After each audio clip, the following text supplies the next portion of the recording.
We are Baltimore. We are Minnesota.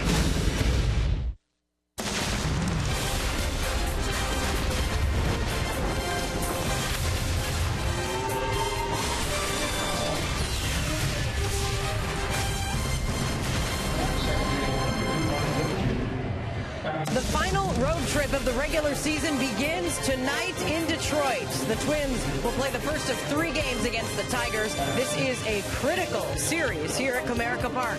We open the evening with the Twins a game and a half back in the wild card standings, trailing Houston, tied with the Angels. This weekend, the Astros are hosting the Rangers. The Angels are hosting the Mariners, and Twins fans will have their eyes on the scoreboard all weekend long.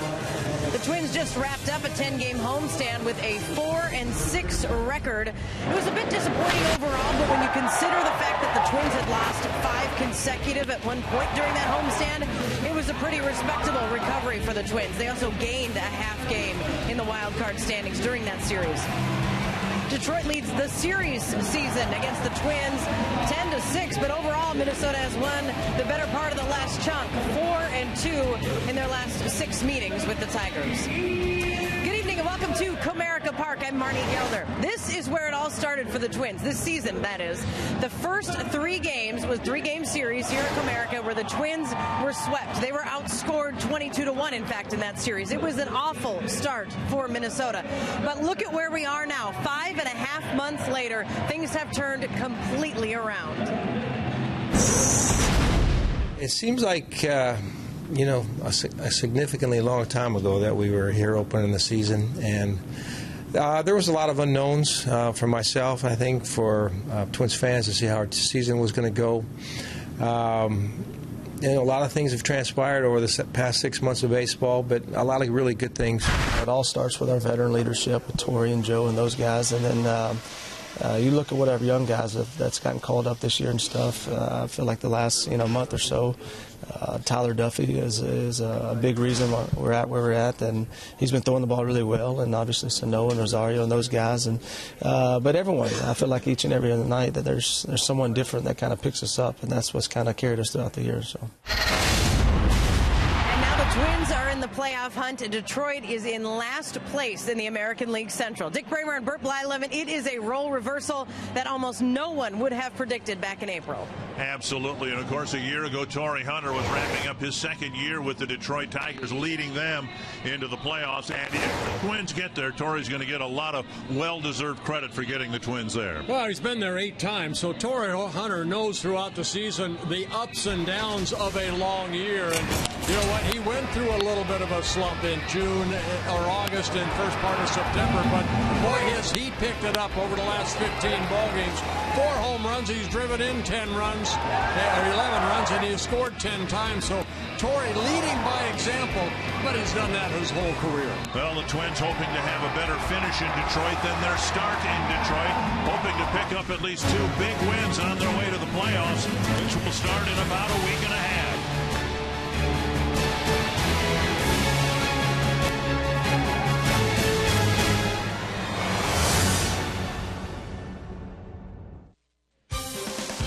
Twins baseball on Fox Sports North is presented by Menards.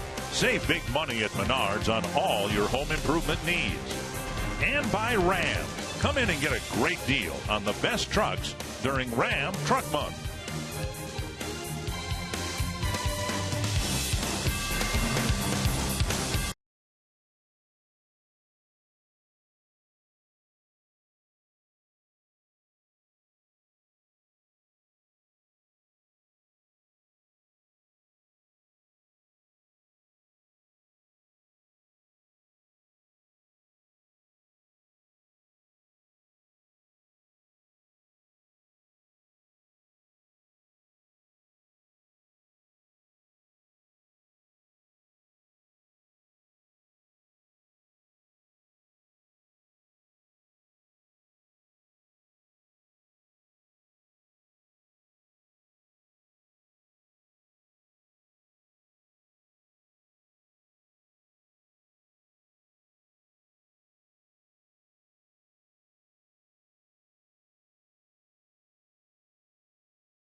Things look bleak for the Twins after a sweep at the hands of Detroit.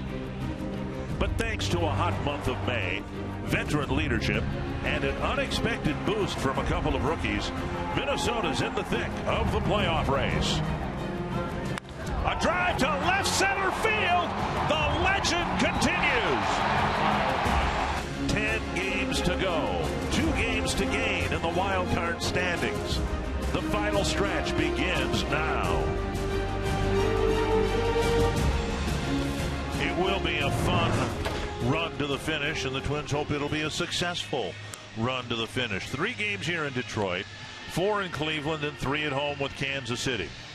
And the Twins start this night a game and a half behind the Houston Astros for the second wild card spot.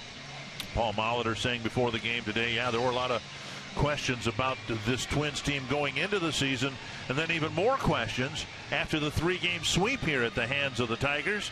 Twins were outscored 22-1 in the first 3 games here. The Menards batting order for this series opener: Aaron Hicks leading off, Brian Dozier, Joe Mauer, Miguel Sano, Trevor Plouffe, Torrey Hunter. Eddie Rosario wasn't even here. For that matter, neither was Miguel Sano when the Twins opened the season here. Then Kurt Suzuki and Eduardo Escobar. And the Twins will take their first look at left-handed pitcher Matt Boyd, just 24 years old, 6'3", about 215. Now he came over from the Toronto Blue Jays in the David Price trade. So making his first career start against the Twins. Overall, this is his 11th start, his 9th for the Detroit Tigers. He made 2 for the Toronto Blue Jays. Hicks, Dozier, and Mauer to get things started. Very pleasant weather here. We're expecting great weather here throughout the weekend. The Twins had a disappointing homestand in terms of the number of wins they had, but also some weather issues throughout. But we should be just fine to play ball here all weekend long. There's a first pitch strike to Aaron Hicks. Yeah, their scouting report on Boyd, not overpowering. He'll maybe hit 91, 92. Big, good, hard breaking ball down in on right-handers. A curveball and a changeup. Off the plate, 1-1.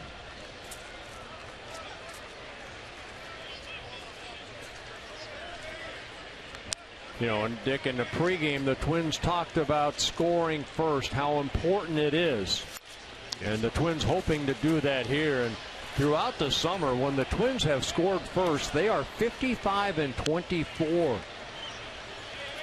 So very, very important. Hopefully the Twins can put some runs on the board early, and they have had trouble here at Detroit, of course, losing the first 3 ball games, but they're just 1-5 here against the Tigers, and the Tigers have won the season series so far 10-6. Breaking ball just missed the corner, 2-2. Very close pitch. Well, the Twins will not face in this 3-game series Detroit's 2 best starters, Justin Verlander and Daniel Norris, who was also involved in that David Price trade. 2-2 to Hicks. Out in front of the changeup, 69 miles per hour, 1 down. Northland Ford defense for the Tigers. Rajai Davis is in left field. Anthony Goes is in center. J.D. Martinez in right. Castellanos and Romine left side of the infield. Jose Iglesias likely done for the year with a broken finger. Kinsler Cabrera on the right side. And about the only thing that's gone right for this Tigers team this year is the emergence of James McCann as a top flight catcher, and he'll do the catching again here tonight. Ball 1 to Dozier. So Dozier toward the end of the homestand hit the ball with some authority to right field, including his first ever right field home run. Laced. Romine gets in front of it. A low throw, and it's not handled by Cabrera, and Dozier will reach. Well, you hustle down that line, you don't anticipate anything, and that little short hop by Romine, he got rid of it quickly, but a tough ball to catch, and we've seen Joe Mauer have time or two have trouble with that throw that lands right in front of you as a first baseman. Romine, watch where this ball hits. Right there, that little short hop hit the heel of Cabrera's glove and bounced out. Error charge to Romine. You can see him getting in front of the ball. He ended up kind of throwing it flat-footed across the infield. So he's charged with an error, and here is Joe Mauer. For Romine, that's his 6th error and the 74th for the Tigers. On the outside corner, strike one.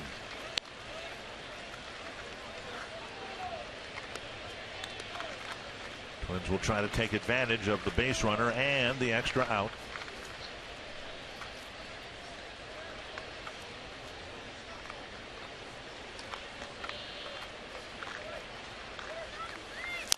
Foul back, and it's 0-2.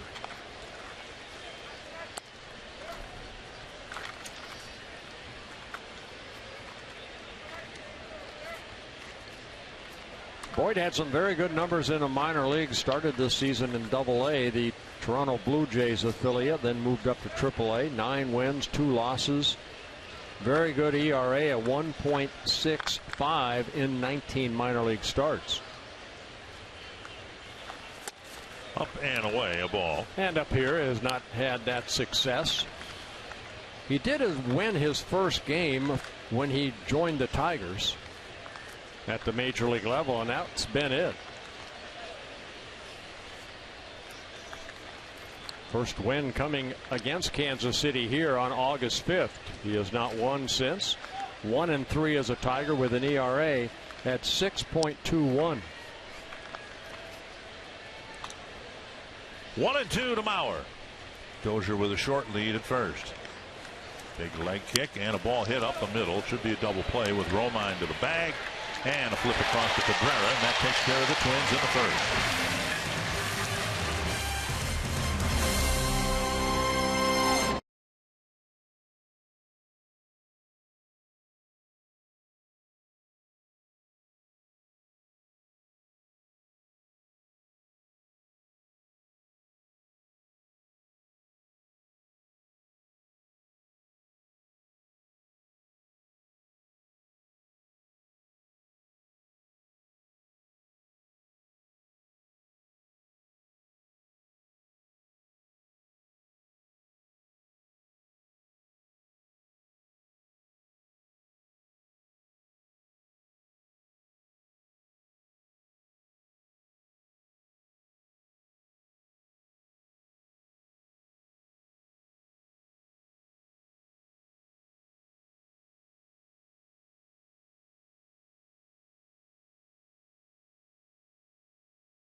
And there are rumors that he is managing his last series here at Comerica Park. The Tigers, after this series, finish the season on the road. Here's the Menards batting order for the opener. Anthony goes leading off. Ian Kinsler, Miguel Cabrera, Victor Martinez, J.D. Martinez, then Nick Castellanos, James McCann, Andrew Romine, and Rajai Davis. And probably maybe his biggest start of his career, Mike Pelfrey making his 29th start, his 4th start against the Tigers. And I say that because, you know, when he was with the Mets, yeah, every start important and you want to win, but they didn't get a chance to get the postseason. This is an opportunity for Big Mike to step up and have a good one. Strike on the outside corner, 1-1, and coming on the heels of Kyle Gibson's outing last night, the Twins really need to get back on track with their starting pitching. Gibson had a very disappointing outing last night, and the Twins are hoping that Pelfrey will give them a good one here tonight. 1-1. And hoping that he can get Anthony Goes out. The Twins have had a terrible time with that. Goes hitting well over 400 against the Twins this year. 2-1 from Pelfrey. Kinsler and Cabrera will follow. And Goes 5 hits and 12 at-bats against Mike Pelfrey, and he falls behind here 3-1. Walks have not really been an issue for Pelfrey. 43 walks, 1 intentional, 158 innings pitched. And strike 3 and 2 with Goes taking 5 pitches.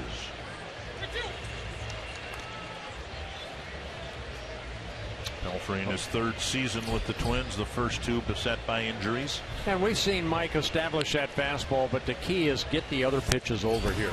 He's back to strikeout goes, 1 away. That fastball clocked at 95. So Pelfrey comes back when he's behind and picks up a strikeout. His 79th in 158 innings pitched. Fell behind, came right back after him, and Goes swings through it.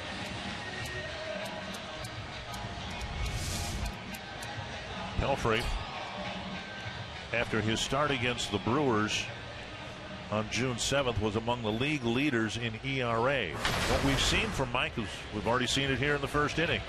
The velocity is still there. Not uncommon for a pitcher toward the end of the season to lose a mile or 2 off his fastball, but Pelfrey throwing the ball just as hard as he did in the season's first couple weeks. So then the question is, what's the difference? Why has he struggled so much in the second half? You know, the ERA isn't that big a difference. As far as the first half, second half, he's struggled really a lot on the road on the second half. He's won 1 of his last 17 starts. 1-1. And up high, 2-1. Well, his last 2 starts, for example, one in Kansas City back on the 9th of September, and then he started game 2 of that Angel doubleheader. Both times went 5 shutout innings and then ran into trouble in the 6th inning. Another 3-ball count, 3-1 to Kinsler.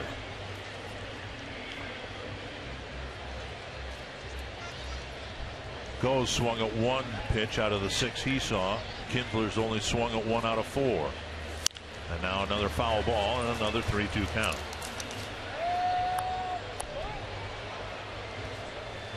Kinsler having another solid season, hitting over 300.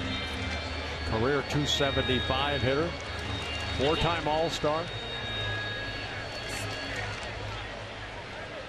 Full count to Kinsler.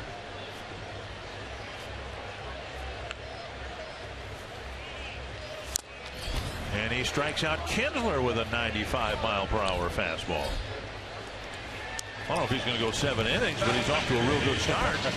3-2 on everybody. Let's go 5. Northland 4 defense for the Twins. Rosario, Hicks, and Hunter in the outfield. Plouffe, Escobar, Dozier, Mauer, the infielders. Suzuki behind the plate. Very little change in the Twins lineup over the last couple of weeks. And Paul Molitor suggested, maybe Kurt Suzuki will get a break on this road trip. Maybe Sunday afternoon, Chris Herman will get a chance to start, but the rest of the guys are in there for the duration. Fouled away by Cabrera. Was held out of Wednesday's game here with the Tigers having an off day yesterday, so a couple of days rest. Cabrera has been bothered by some lower back issues. Yeah, Cabrera still leading the American League in hitting at .337, and here at Comerica Park hitting .356. Fouled away twice. And you know what? You look at the 2 main guys for the offense for the Tigers, Cabrera and Victor Martinez, and Pelfrey has really handled them pretty well. Cabrera hitting only .231 off of Pelfrey at 26 at-bats, and the guy on deck, Victor Martinez, hitting just .217. Cabrera needs 15 plate appearances to have enough to qualify for the batting championship. Just off the plate, 1-2. It has been a lost season for the Tigers, and they're going to do what they can to try to get out of last place. They are a half game behind the White Sox. They just finished a 4-game series with Chicago here. 1-2 to Miguel Cabrera. And he waves that strike 3. Good start for Pelfrey as he strikes out the side. All 3 strikeouts swinging.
At Comerica Park, I'm Marnie Gellner.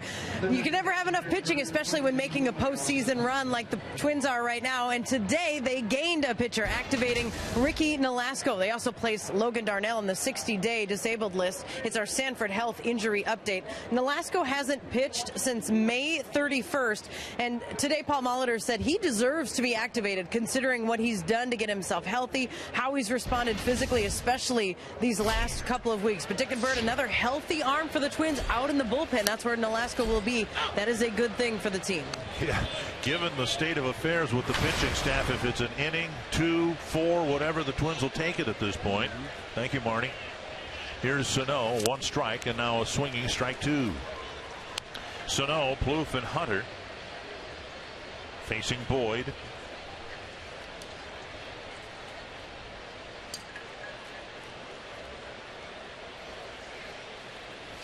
And he waves at strike 3. Another good changeup right there by Boyd, and Sano, a strikeout victim for Boyd, is second. We'll bring up Trevor Plouffe. Well, watch this ball right here. It's almost like a screwball, just kept going away.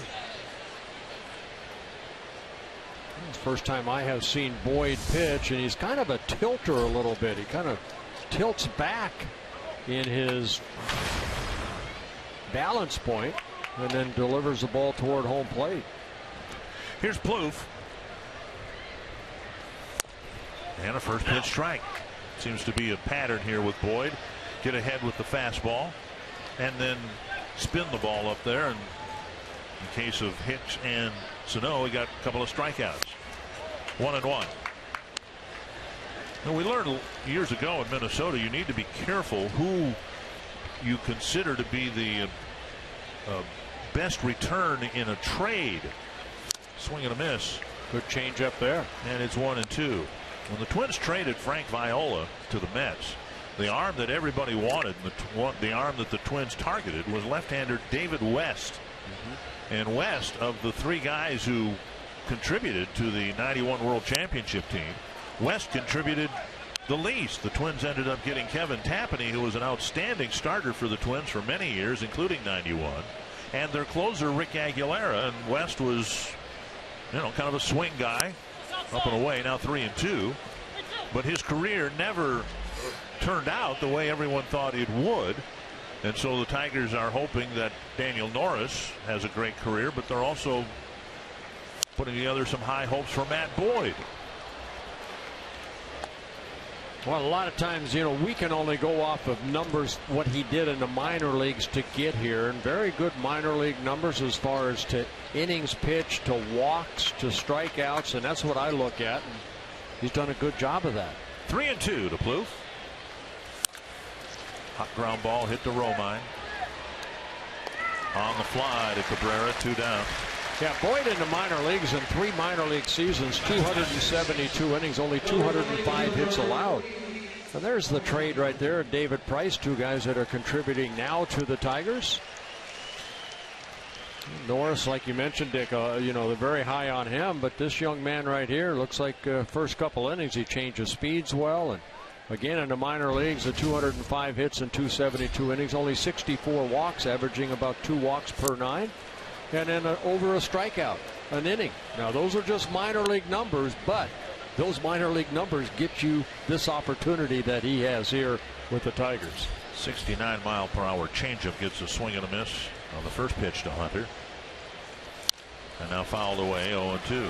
Torrey got a nice round of applause from the fans here in Detroit.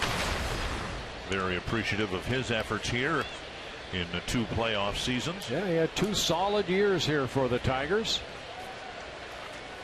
0-2 to Hunter. 1-2.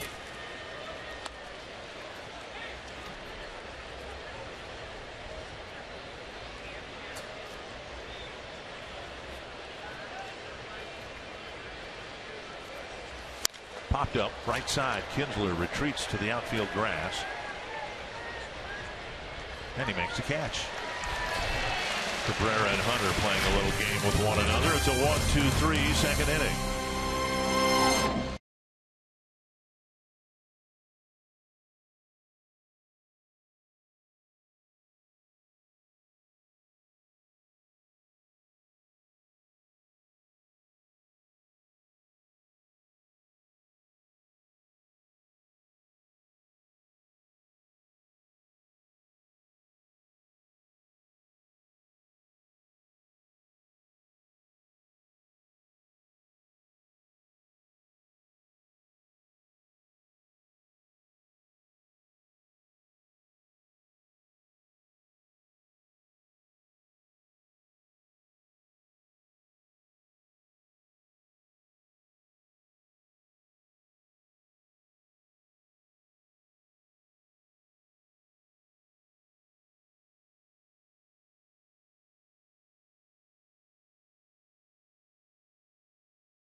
Things so far. Twins have not had a hit or a walk against Boyd. Pelfrey struck out the side in the first. He'll face Martinez and Castellanos. Victor Martinez will hit first. It is 200th Major League home run here on Wednesday. Outside, ball one.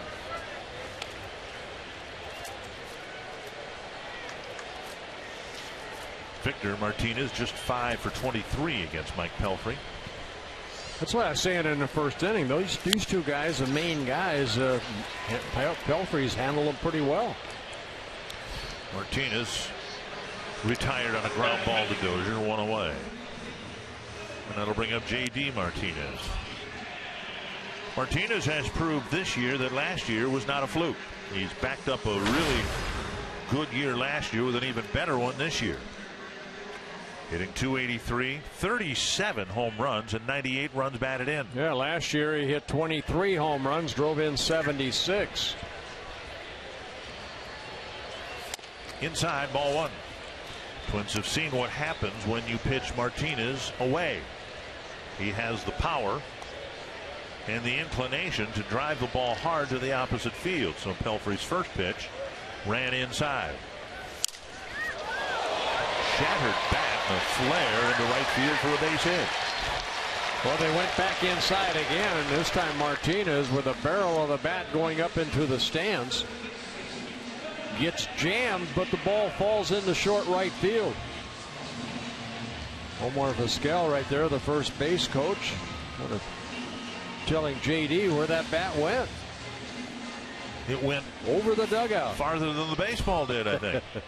Here's Nick Castellanos. And the first hit of the ball game belongs to the Tigers.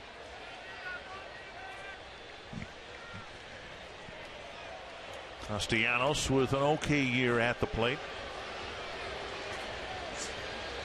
We've seen him throughout the year be replaced defensively by the Tigers when they have a lead late in the game. And a throw over. J.D. Martinez, 3 stolen bases in 5 attempts. And clubs against Mike Pelfrey. He's given up 8 stolen bases in 10 attempts. Got 29 ground ball double plays, and he delivers ball one. Yeah, that's the most in all of baseball. So that's what he's looking for right here. 21 pitches for Pelfrey and only 11 strikes. And he falls behind Castellanos.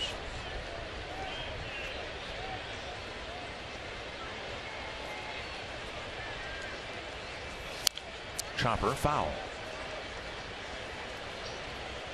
Coors Cold Hard Fact tonight brought to you by Clean Crisp Coors Light. And Mike Pelfrey getting 1.65 ground ball double plays per 9 innings pitched. Ray Fontenot got more than 2 per 9 innings pitched for the '84 Cubs. Excuse me, Yankees. Some good names on there. Bob Stanley, one of the better relievers of his era.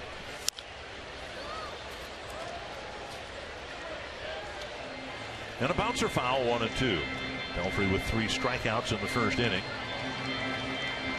Well, he struck out Cabrera on that slider away, and that's, again, I say the secondary pitch is very important. Yes, he has movement on that fastball. He's got to keep that fastball down to get some ground balls, but then also mix in the slider and that split finger. Keep the hitters off balance. 1-2 to the Tiger third baseman. And now 2-2. There's a slider right there, but missed down and away. Pelfrey pointing at Dozier, making sure if the ball is hit back to him that Dozier is covering second base. What we've seen on at least 1 out of 3 opportunities, a pitcher will do that and then promptly throw the ball into center field. Isn't that the routine play that gets screwed up the most? We see it, I bet you, a third of the time. You know who had with that play and he won a lot of Gold Gloves? Called it to left field. Rosario's going to try to cut it off, and he gets there. Here's the throw coming to third base. On the money! Out. Another assist by Rosario, getting to the ball and then throwing a strike to Plouffe. Well, the hustle to get there, and then once he kind of surrounded that ball, which we have seen him do a great job of, makes a perfect one-hop throw to Trevor Plouffe. Look him get around the ball, sets himself, and then a one-hopper to Plouffe. Plouffe tags to Playa Martinez, and 16 now outfield assists for Eddie Rosario.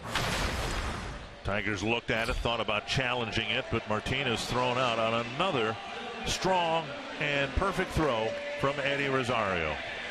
He is going to be fun to watch in left field for the Twins for years to come. So instead of second and third and one out, there are two outs, a runner at second for James McCann. Pelfrey's given up a pair of hits now, one a broken bat single to right. Castellanos stung his ball. And now swing and a miss to McCann. Yeah, good slider right there, because McCann, I guarantee he's looking fastball right there. McCann kind of taking over the catching job here in Detroit, putting together a pretty good year, hitting .267.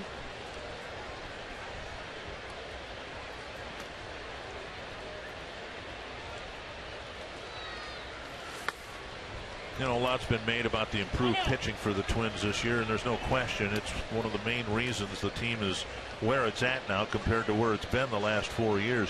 But don't you think that much of the improvement in the Twins pitching this year can be explained by what we just saw? Much better outfield defense. Oh, absolutely. You cannot have good pitching without great defense. But the Twins have an athletic outfield that's able to go get the ball and make some plays. There's strike two. Now that's an out. Last year, or maybe a couple of years ago with Josh Willingham out there, that would not have been an out. Oswaldo Arcia really struggled defensively in the corner outfield spots. Well, the Twins won 2 or 3 in that Cleveland series, the first 2 ball games, and we saw some great defense by the Twins behind the pitching. 1-2 to McCann. And a check swing, 2-2.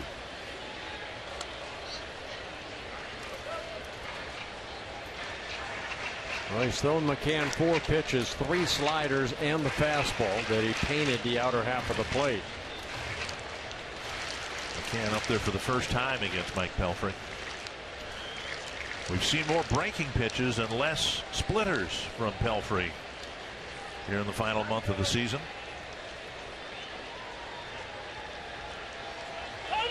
Time called. And I suppose if you're out there, and as you said, this is probably Pelfrey's biggest big league start, he's going to go with what he has the most confidence in at this point. And while the splitter was a good pitch for him in the first half of the year, right now he's got to throw here a 2-2 to McCann, what he's got the most confidence in.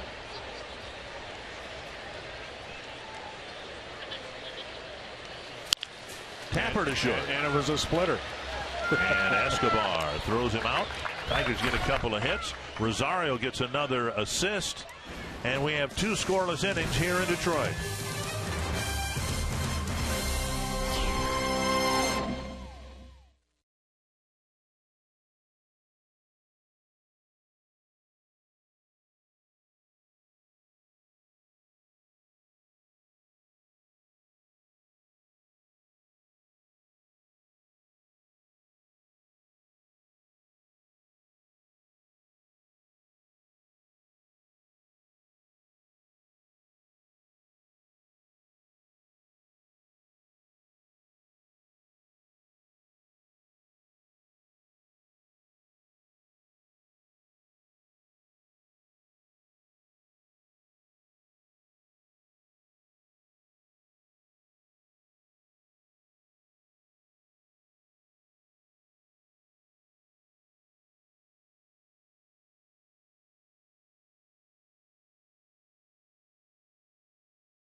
Your strongest fan photo.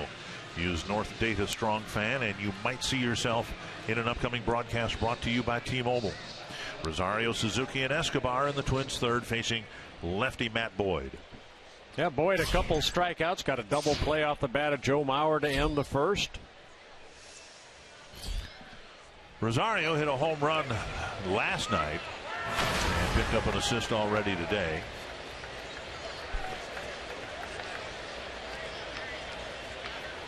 Trying to get aboard here. Twins looking for their first hit. They did get a guy on the Romine error in the first. Dozier reached, and there's a ball hit to center. Plenty of room out there. And goes, still drifts back, and he makes the catch, one away. You know, this will be the first time that the Twins, of course, see Boyd, Matt Boyd, but his delivery right here, watch right here where he brings that knee up. See him stay, you always say stay over the balance point, get over that pitching rubber. He does a good job of that, and that kind of gets everything together for him. Almost tilts back a little bit, but he's able to get over that pitching rubber, and then everything like a pendulum swings, throws that ball toward home plate. Allow the arm to catch up. Kurt Suzuki will bat next. Ball one.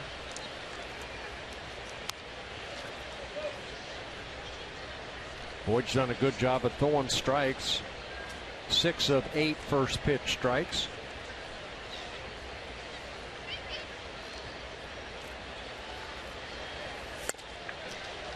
The other game that interests the Twins and their fans will get started in about a half an hour. The opening game of a 3-game series in Houston between the Astros and the Rangers.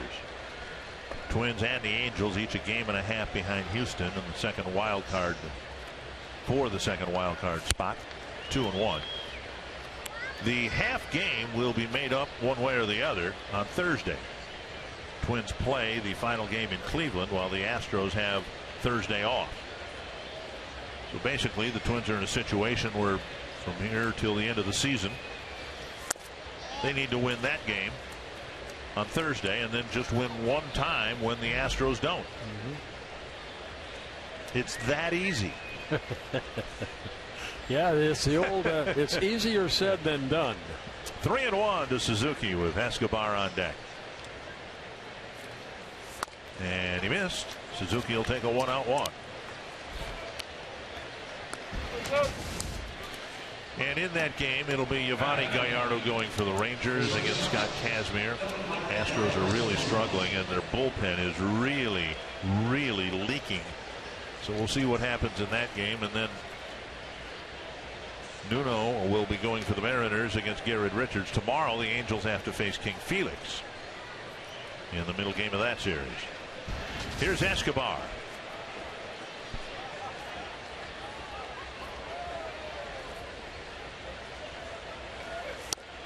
And Escobar waits and takes strike one.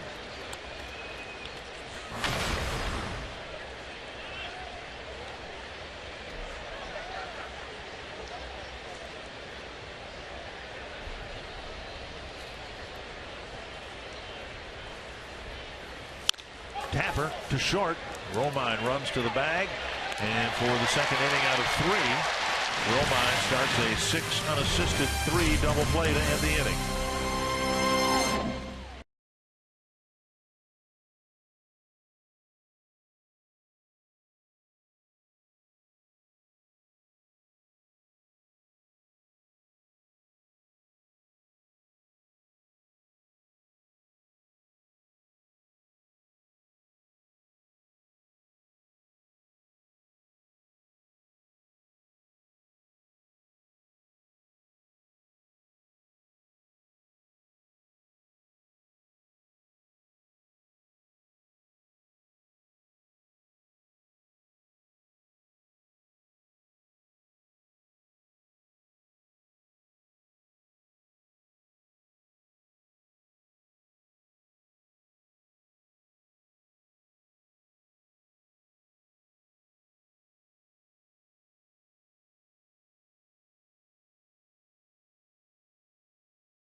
CenturyLink, your link to what's next.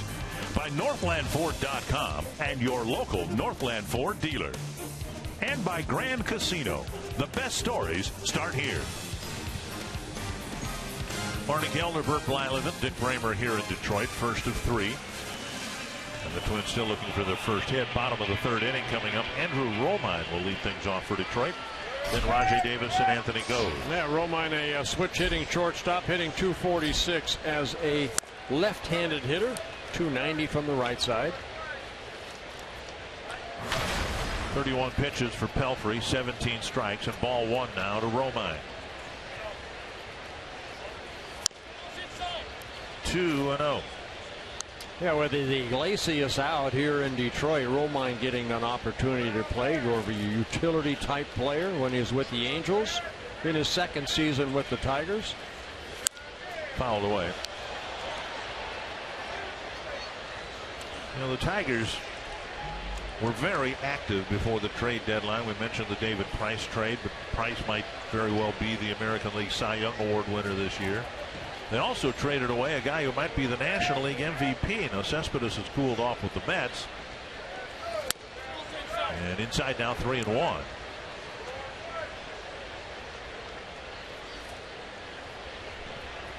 Pelfrey fell behind Goes to start the 1st inning. Came back to strike him out. And that's up the middle and through for a hit. 3rd single for the Tigers against Pelfrey. After this road trip, the Twins take on the Royals October 2nd through the 4th at Target Field. Fan Appreciation Weekend is Friday and Saturday, presented by U.S. Bank. All fans receive a Twins stocking cap presented by West Bend. Sunday is Kids Appreciation Day, where the first 10,000 fans 14 and under receive a TC stocking cap courtesy of our family brands. You can call 800-33-TWINS or visit twinsbaseball.com for ticket information. You got to watch the bunt right here at Davis. Very good speed. And a strike on the outside corner. Plouffe playing about even with the bag at 3rd base. Dave Clark, the 3rd base coach, going through some signs. And Davis taking a look.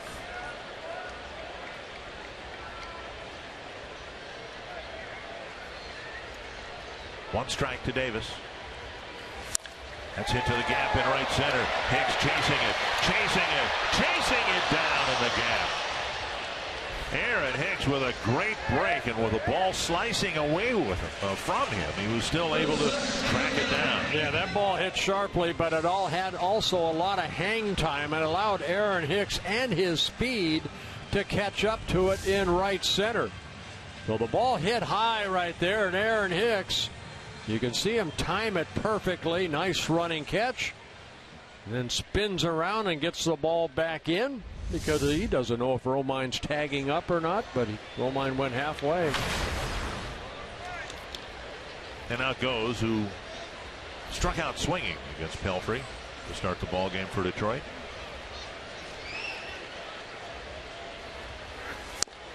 On the outside corner.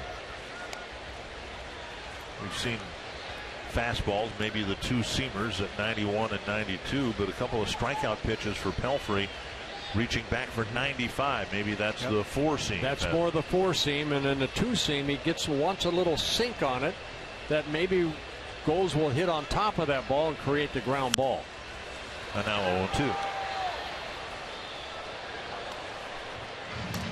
Pitch number 40 coming up for Pelfrey. Pelfrey making his 10th career start against the Tigers. 3 wins, 5 losses, an ERA of 4.42 against the Tigers.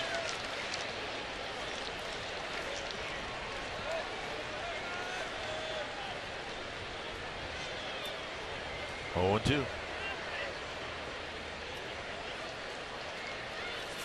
Struck him out again. That's a good 2-seamer right there. Had some good movement. And ended up going after it. For Pelfrey, his 4th strikeout. Gets Goes for the 2nd time. Look at the movement on this pitch. Foxtrax says is out of the strike zone, and Goes reaching for it. And now Kinsler, who struck out his first time.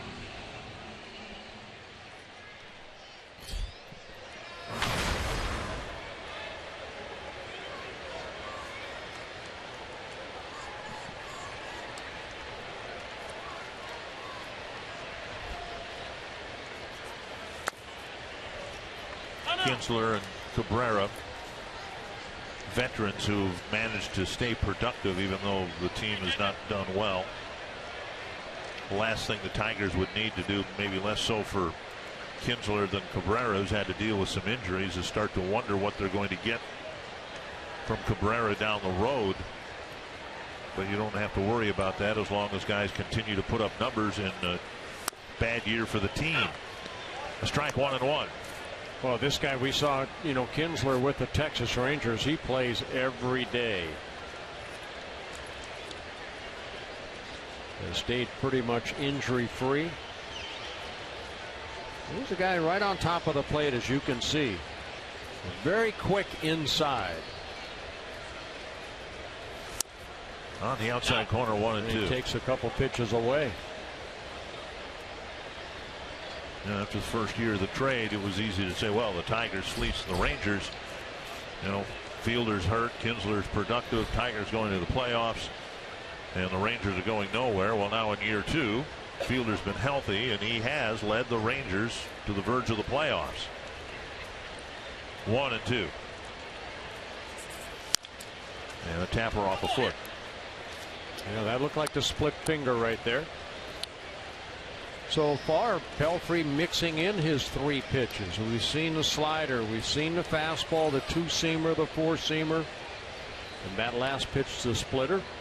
It was a splitter that ended up getting McCann out to end the 2nd inning.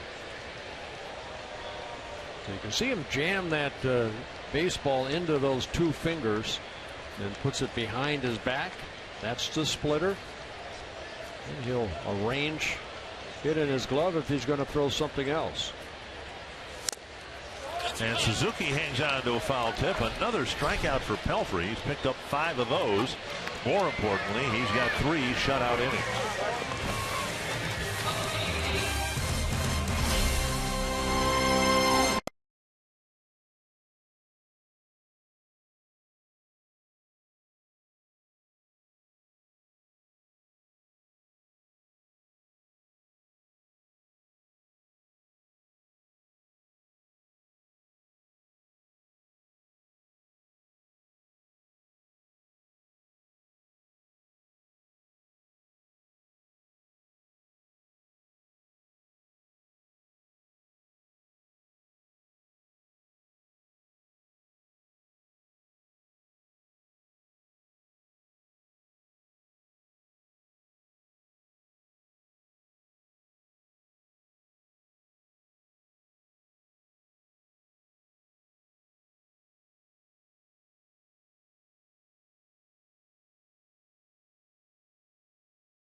Five strikeouts. Pitch count is decent.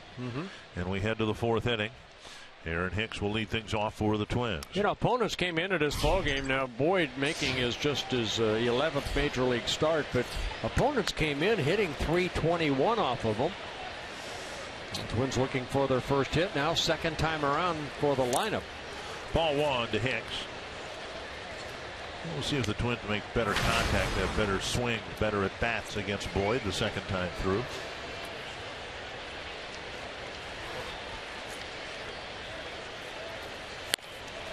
Drifting up and away, 2-0.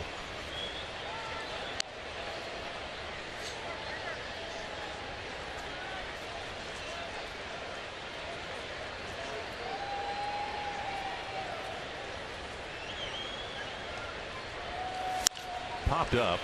near Kinsler at second base. That took a little off the fastball at 89 miles an hour. Hicks skating underneath it to pop it up. One down. That'll bring up Brian Dozier. And for more on the Twins second baseman, let's go to Marty Gellner. Dick, I was talking to Dozier earlier today about how the season started here in Detroit, that first series of the season. He said he looks back on that series, and he has done that a few times over the course of the season, because he said we've had stretches where we've lost a handful of games in a row. We just did it on our last homestand. But he said when I look at this first series against Detroit, that's an example of showing us how well we can bounce back. He said he's reflected on the series when people have counted them out. Now look at where they are. He said we're in the wild card chase. Dozier called it a very healthy series to be able to look back on now. Well, thank you, Marty. And that's kind of what the Twins did after that dreadful start, 1-6 to start the season. Then they played really good baseball for an extended period of time, about a 7-week stretch that saw them get to 11 games above 500. 2 strikes now to Dozier with 1 out in the 4th.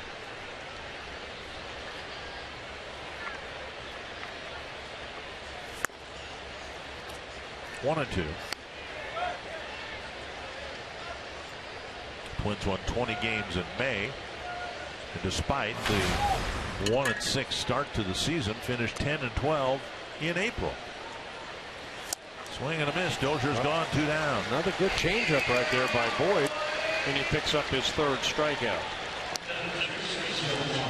So both pitchers doing a good job of changing speeds. See Brian way out front.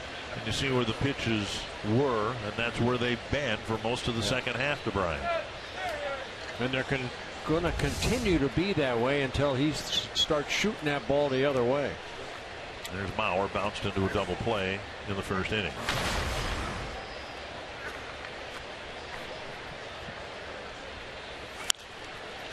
Fouled into the seats, 1 strike. Twins have only beaten the Tigers 5 times this year, but they won 3 straight games right before the All-Star game. And Brian Dozier's walk-off home run on a Friday night led to 2 more wins.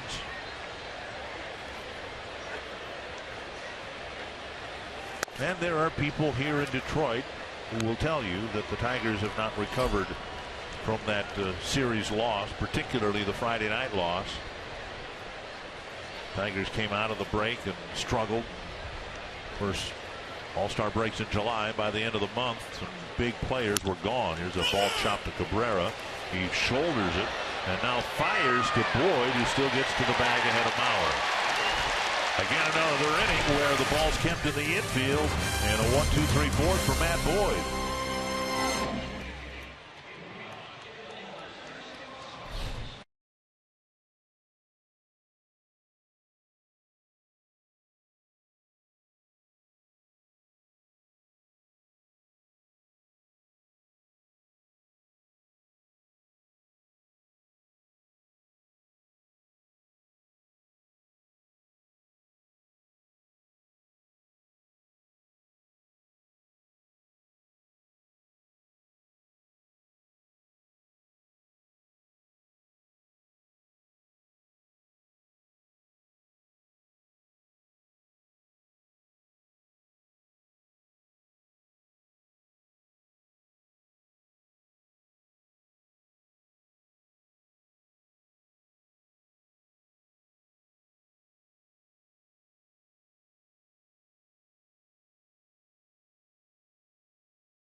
And our CarSoup.com trivia question: since Miguel Cabrera entered the big leagues in 2003. Who's the only player to have more hits than Cabrera?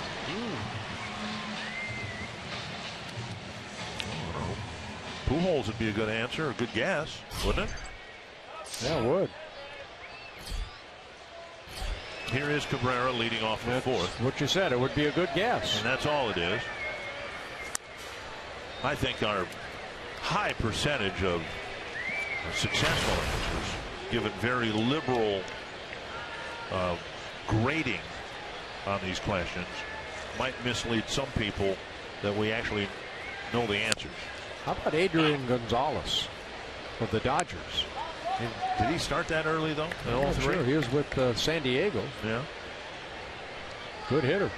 1-1 to Cabrera. Victor Martinez, then J.D. Martinez. Swing and a miss. Hey, I know you want to join me in Colorado right now. They're holding a pregame ceremony to honor a retiring former teammate of yours, former broadcast partner of mine, George Frazier, who's getting out of the broadcasting business. A couple years with the Twins, 19 years with the Rockies.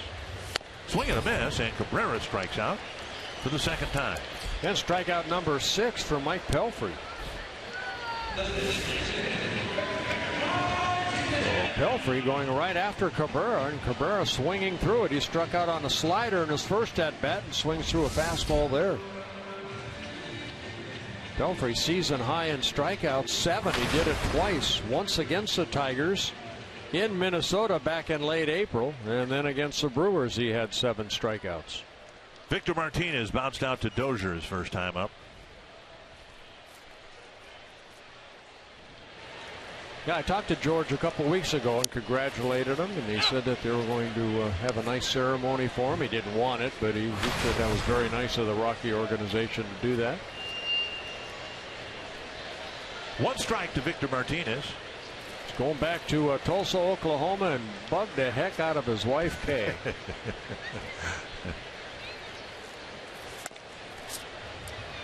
1-1. I know over the years George had cut back games too. Right. So you're not the only one. No, no.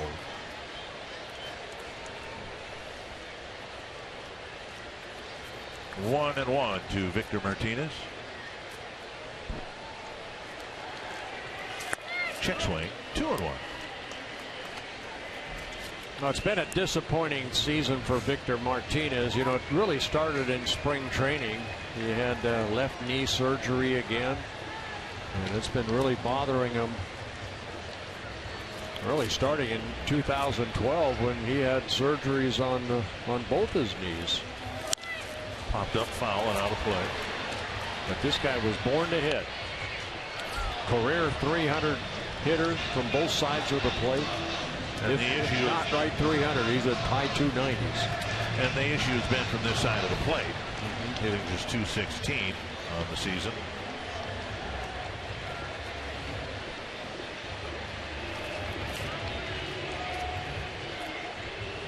Yeah, you see the left knee, you know, of course, in the back right there.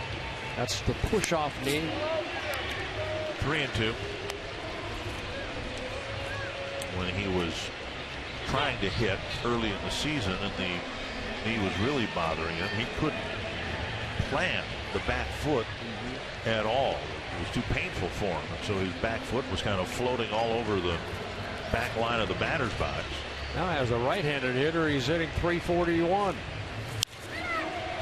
And another foul over the Tiger dugout. I can imagine. I mean, that's your foundation right there. And if you're trying to, you know, be a pitcher with a bad right leg, if you're a right-handed pitcher, that's your driving leg. And as a hitter, the same thing. That's where you put your weight once that ball is delivered toward home plate. If you don't, then you're hitting all upper body. On the ground, right to Dozier again. Yeah, it's like 2 down. It's deja vu all over again. Tip of the cap to Yogi Berra. Yes. Every weeknight, don't miss MLB Whip Around on Fox Sports 1. Highlights, instant analysis, live look-ins from around the league. MLB Whip Around is weeknights at 6 p.m. Central on Fox Sports 1 and streaming live on Fox Sports Go. Now J.D. Martinez. Pelfrey worked him over inside, shattered his bat, but Martinez muscled the ball into the grass in right field for a single. And then J.D. Martinez was thrown out at third base by Rosario on Castellanos' single.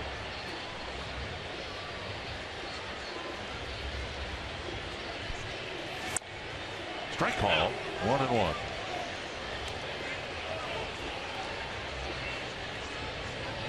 I've just gotten to the point where I'm not going to talk about how good Mike Pelfrey's looking here tonight, because we've seen over the years games like this, and then it all blows up in his face without any hint of warning at all. 1-1. Well, I'm going to go back to his last 2 starts, because those are the recent things we can look at. And, you know, you go back further, but the last 2 starts against Kansas City and the Angels, he had 5 shutout innings, and it was the 6th inning that kind of got away from him. Now, a couple starts ago, he only gave up 1 run and left the ball game. Twins lost that ball, or won that ball game in 12 innings, 3-2. He gave up the home run to Ben Zobrist. 1-2. And another good inning for Pelfrey. Another strikeout. He has 7 strikeouts, all of them swinging through 4 scoreless innings.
New fans of the game hoping the Twins can break the ice here in the 5th inning. Sano, Plouffe, and Hunter. Boyd has faced the minimum number of batters through 4 innings. The Twins have had a couple of runners, 1 on an error, 1 on a walk, and they've both been erased by a double play. Now we got a delay for some reason down on the left field corner. An unruly fan, I believe, is eventually going to be escorted. Yeah, you know what the Twins have seen from Boyd is not an overpowering fastball. He's getting ahead in the count. 9 of 12 first pitch strikes. But we've seen a big, slow curveball and along with a very good changeup. Well, more law enforcement people are hustling to the left field corner, so we'll have a bit of a delay here. Twins fans, you can listen up now to find out how you can buy tickets to postseason games that are potential here at Target Field or at Target Field for the first time on Wednesday, September 30th. The general public will be able to buy tickets to a potential wild card game as well as division series games played at Target Field.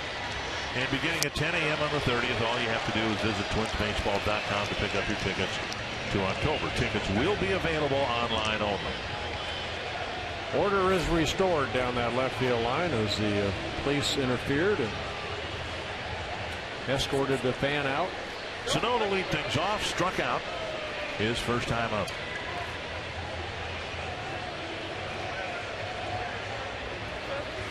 Up and away, ball one. When Sano puts the ball in play, he is hitting over 500. 68 hits and 135 at bats where he's put the ball in play. He strikes out too much. He draws a lot of walks. And now he's got a 2-0 count.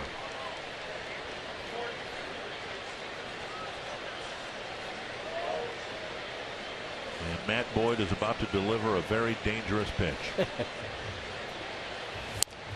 Up and away, 3-0. He threw a changeup right there. Boyd does have one walk. And it seems like every time so far, the first 3 innings, they had a 1, 2, 3, 4th inning. Guy gets on, next guy hits it a double play. Sano takes on 3-0. It's 3-1. Plouffe and Hunter will follow.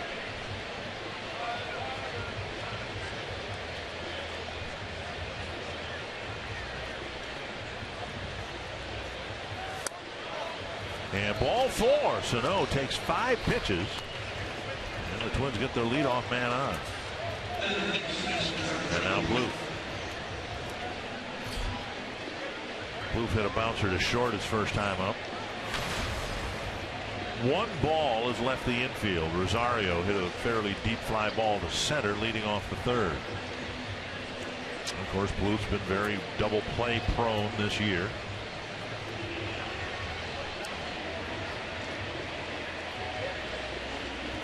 Squaring to bunt and taking a ball.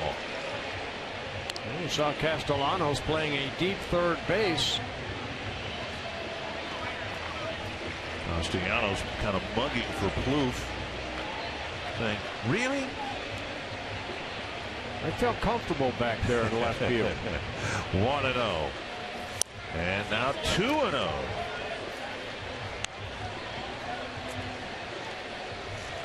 Well, Boyd came into the ball game with 15 walks in 49 innings pitched. A couple walks here so far in the ball game.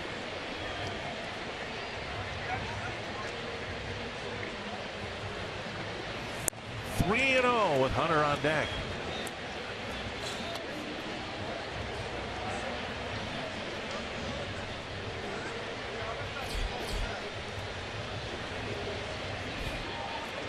Well, Trevor, a guy that will get the green light right here on 3-0 if it's a pitch to his liking. And he takes a fastball. Twins have taken 9 pitches so far this inning. There's only been 2 strikes.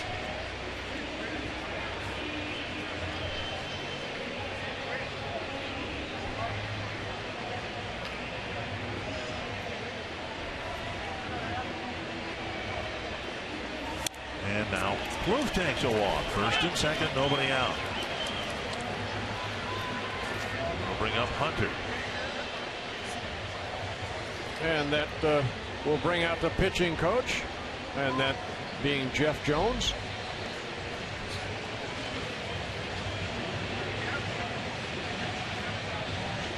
A quick trip to the mound.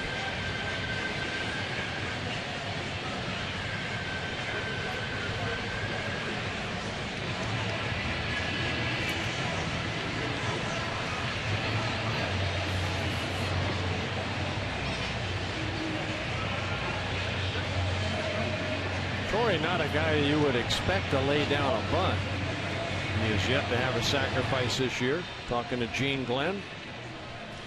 You got a strikeout prone hitter hitting behind you in Rosario. We'll see how the Twins play this here. Haven't had anything even remotely looking like a threat to score. They've had a couple of runners on and very quickly erased by double play grounders.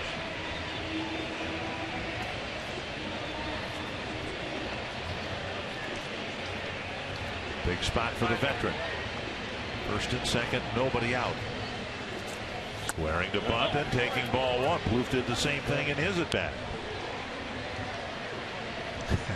And now Castellanos bugging with his former teammate. Torrey nodding his head, said, yeah, I'll do it. And Torrey, that type of guy, he'll give himself up to hopefully advance the runners. Swing, foul off the end of the bat, 1-1. 77 miles per hour. We've seen as low as 69, 68 miles per hour. That's that big, slow curveball. It's a slow curve along the lines of Andy Pettit's, David Wells, left-handers who've had a big looping curveball and pitched a long time with it. 1-1 to Hunter.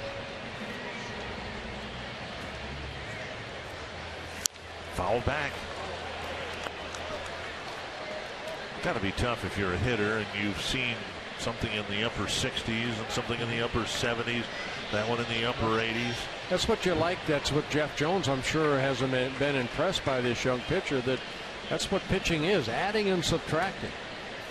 And Boyd's done a pretty good job of that. Yet to give up a hit. 1-2 to Hunter. Drilled foul. And that curveball left up, and Torrey hit it sharply, but foul.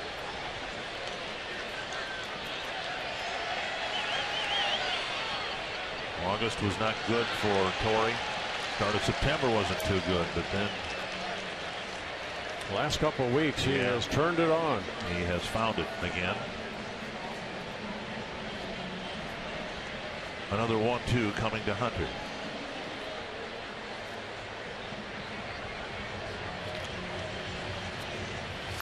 Tapper left side.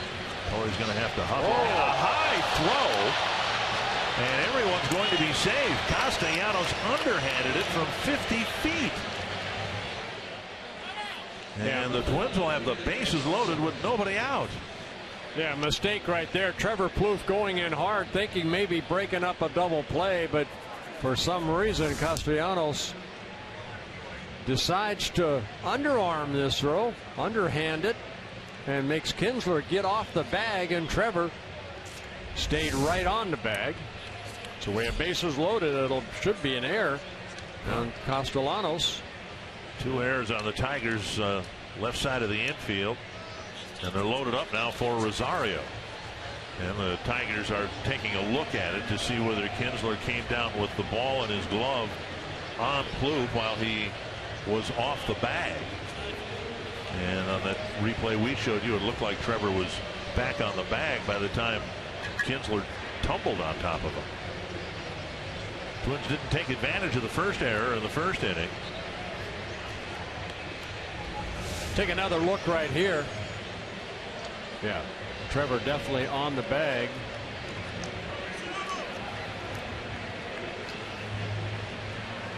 So now they're loaded up, nobody out, and Rosario, who has a grand slam home run this year, hit a deep fly ball his first time up, and he'll take either one of those here. Rosario's fly ball, the only ball that's left the infield against Boyd. Ball 1. You know, on that, you saw Kinsler not have the ball, but you saw Trevor Plouffe go off the bag. But Kinsler didn't tag him with his glove that has the ball in it.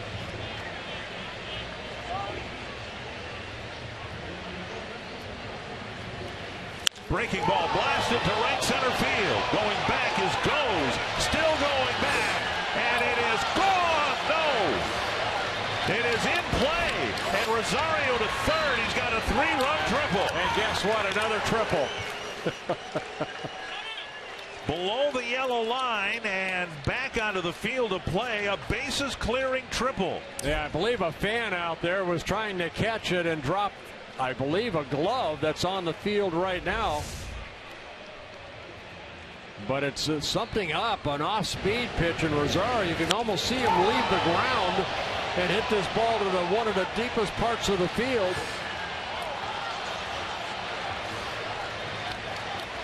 And yeah, the fan was reaching out over the wall. And we'll see. The umpires are conferring about this, and I think they're going to take a look at this.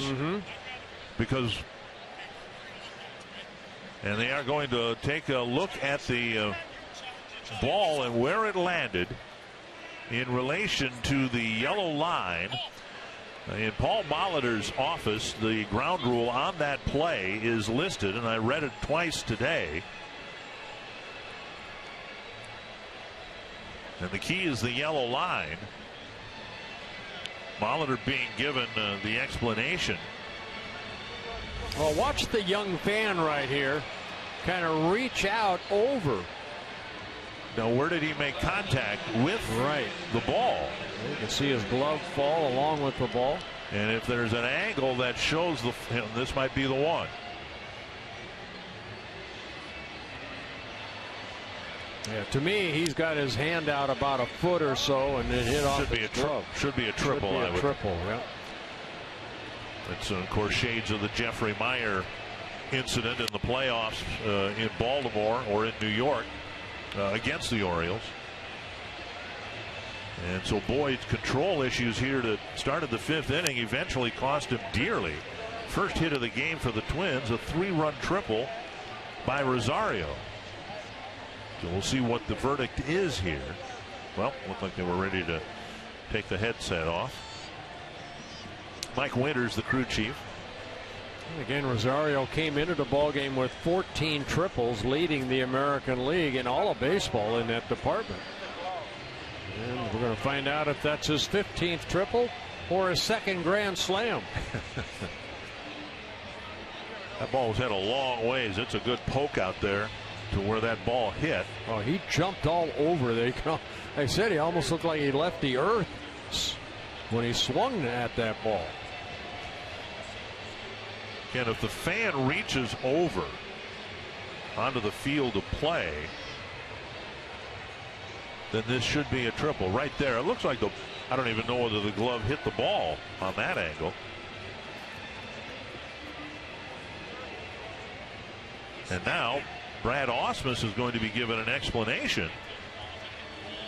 And this may lead you to believe that Rosario will get a home run. Nope, they're going to anchor him at 3rd. Okay. Well, Rosario's 15th triple of the year. And Rosario getting a little grief from the Twins dugout. Like, what, that's all you got? A big hit for Eddie Rosario. He only hit that ball about 420 feet. So a big 3-run triple for Rosario. Twins take a 3-0 lead. And now to try to make it all a moot point is Suzuki. Rosario at 3rd, nobody out. Suzuki walked his first time up. Yeah, the infield in for the Tigers, trying to cut down a run.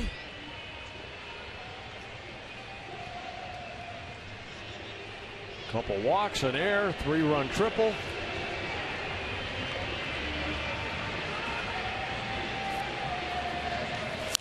Fouled back, 1 strike. Suzuki, the toughest regular to strike out. And that's what Boyd wants here, a strikeout. And every time I bring that up, he strikes out. So you didn't bring that up.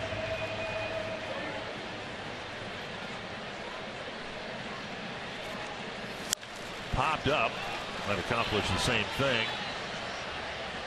And Kinsler with the catch, and Suzuki leaves. Rosario at 3rd for the time being. 1 down. And now Escobar.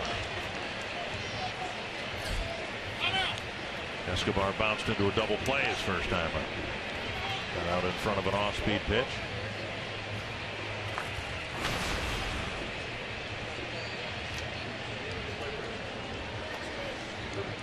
Escobar done a good job with runners in scoring position. 53 runs batted in on the season, a career high for Escobar. Everybody's in except Castellanos at 3rd. He's playing a fairly deep 3rd base position.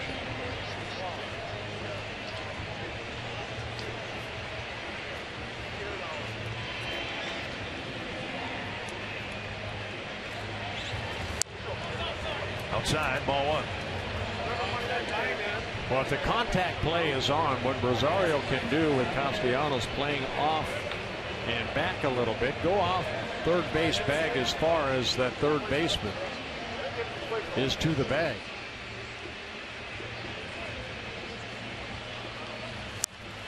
And fouled over the screen.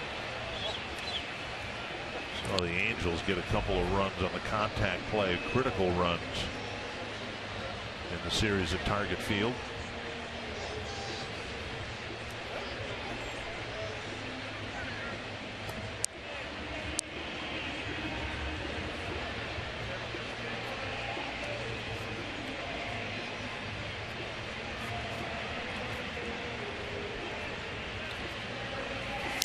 Swing and a miss.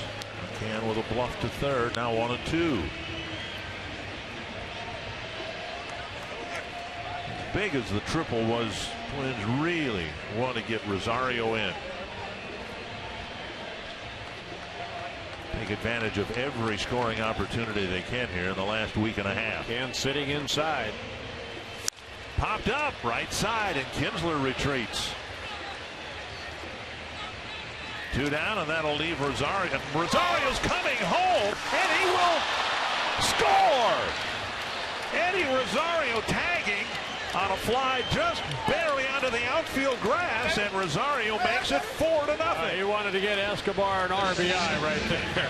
One of the shortest sacrifice flies you will ever see. I guess they're hoping that Kinsler maybe doesn't kickly get that ball back to the pitcher or toward the infield, and Rosario alertly tagging up. And Kinsler's throw short hops McCann, and then Rosario runs into McCann and then puts his left foot on home plate.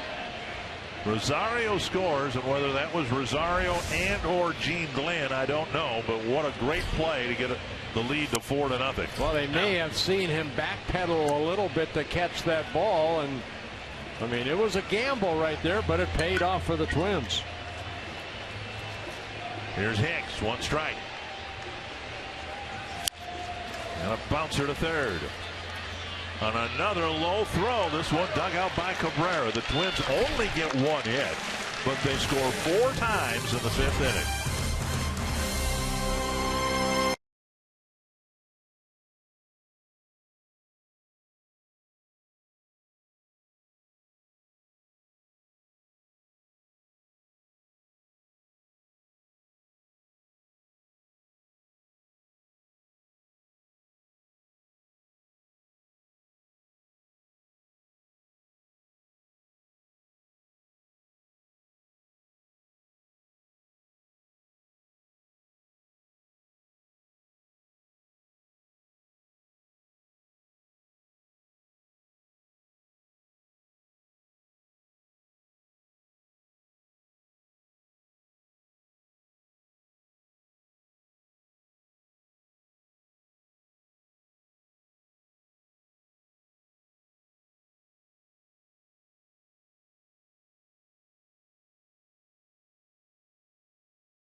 Don't forget, at Twin home games, you bring your Circle Me signs, and if you get circled, you might find yourself in a Minnesota Lottery winner circle where you could win $100 worth of lottery scratch-off tickets, courtesy of the Minnesota Lottery.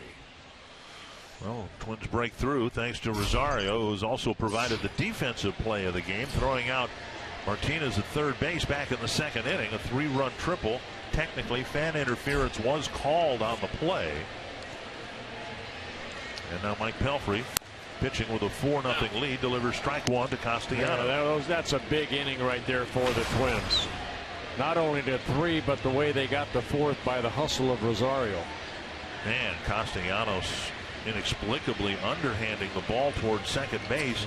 And if you're Kinsler, the ball hit to left center field. Rosario running over to the gap, and he can't make that catch. It bounces into the bullpen area for a ground rule double. Well, Mike Pelfrey knows the importance of this inning to hopefully put a 0 on the board, but Castellanos reached out and hit that ball a long way. Rosario was chugging after it. If Rosario had caught this ball, Governor Mark Dayton would have declared this Eddie Rosario Day. Yeah, hit the track and bounced over for a ground rule double. Castellanos picking up his second strikeout. Here's James McCann, bounced to short his first time up.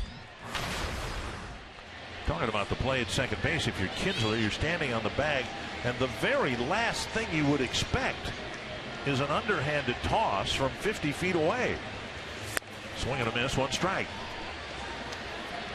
And then it was high, and Kinsler did all he could to catch it. And Castellanos trying to make up for the mistake with a leadoff double here in the fifth.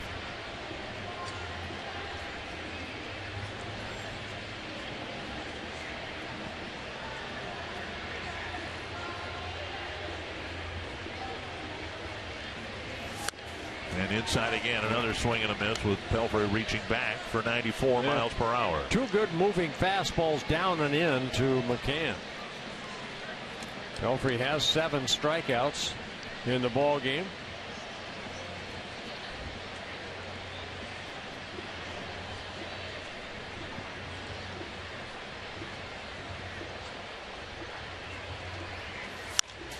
Dixon Machado is on deck for the Tigers. So something has happened to Andrew Romine.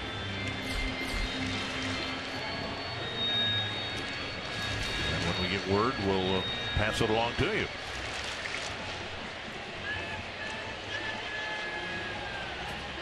Oh, but Romine even touched the ball in the top half of this inning.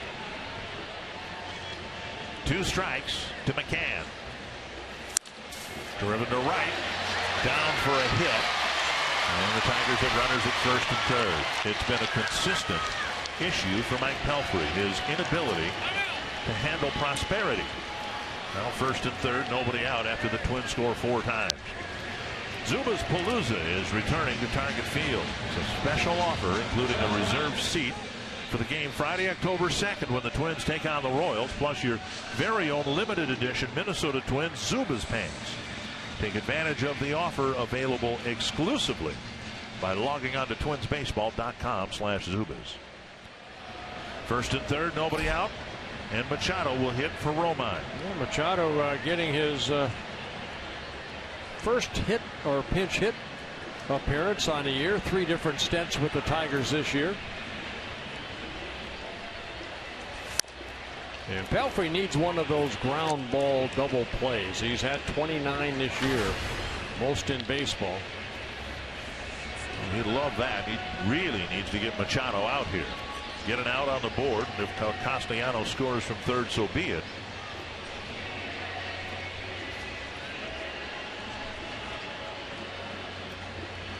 McCann with a short lead at first. Fouled away, 1-1. Machado spending most of the time down in AAA in 127 ball games, hit .261. Not much power, 4 home runs, drove in 48 runs.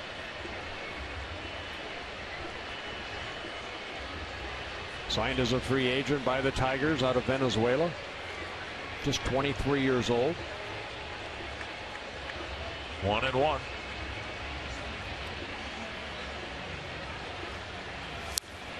Big swing and a foul, 1-2. Pelfrey's racked up strikeouts, 7 of them, in fact, through 4 innings, and now would love to get one here. Now, 3rd time he's had 7 strikeouts in a ball game this season, with his career high 8 when he was with the Mets in 2012.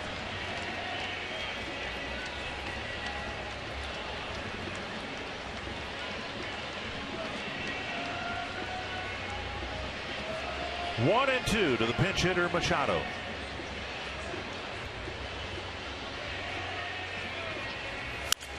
Roll to the right side, and Dozier gets the lead runner. That's all they'll get. The run does come home, 1 away.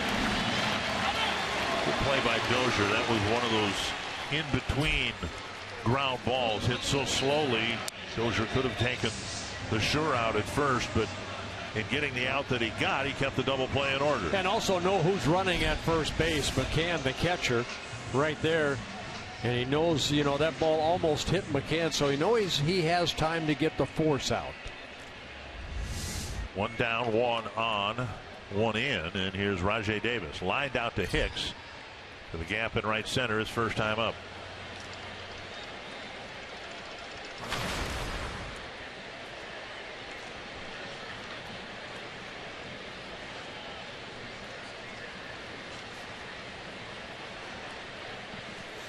outside, ball one. And what's hurt Mike Pelfrey this year is those multi-run innings. Okay, they scored one. It's 4-1 right now. Now try to get the final 2 outs here. Yeah, that's been the problem, hasn't it? The Twins give him a big lead, and he doesn't give them back one at a time. 1-0 to Davis.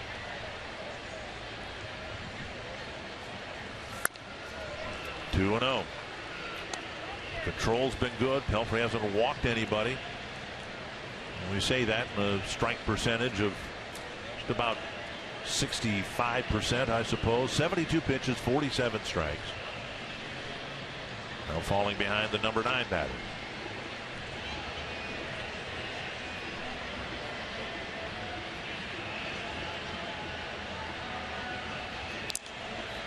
And the Twins not taking any chances. They've activated the bullpen. Machado in the minor leagues, 114 stolen bases, so he has good speed. Blaine Boyer up in the bullpen. It has to give a manager and a pitching coach ulcers when someone is going along just fine. Pelfrey set down 6 men in a row, and now it's 3-0 to the number 9 batter, and we've seen this time and time again. No warning signs, and then just a really bad inning. So you're a manager and you're trying to anticipate when it might be happening and be proactive about it. And that's what the Twins have done now with Blaine Boyer getting loose. Right. It is a very short leash right here. 3-0. And a strike. You need Davis to swing the bat right here. It was the leadoff walks that helped the Twins score 4 runs in the top of the inning. The Twins are out hit here tonight 5-1, but they lead 4-1.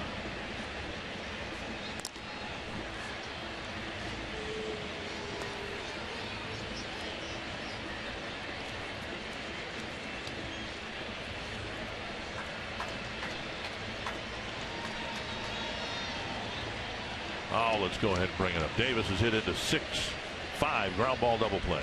It's got to be a quick one. He's quick out of that batter's box. On the right field line and foul into the seats. And you almost have to throw him another fastball here.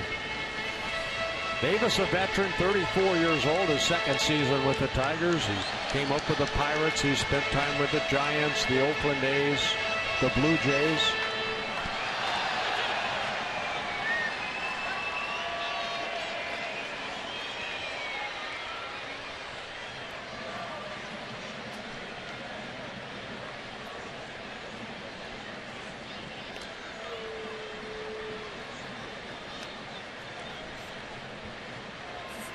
And I'm going to guess that Machado's going to have the he's going to take off here.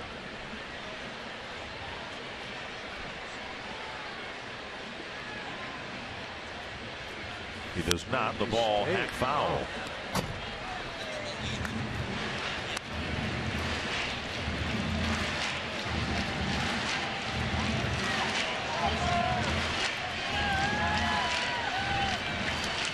Surprised they didn't have the speedster going right there.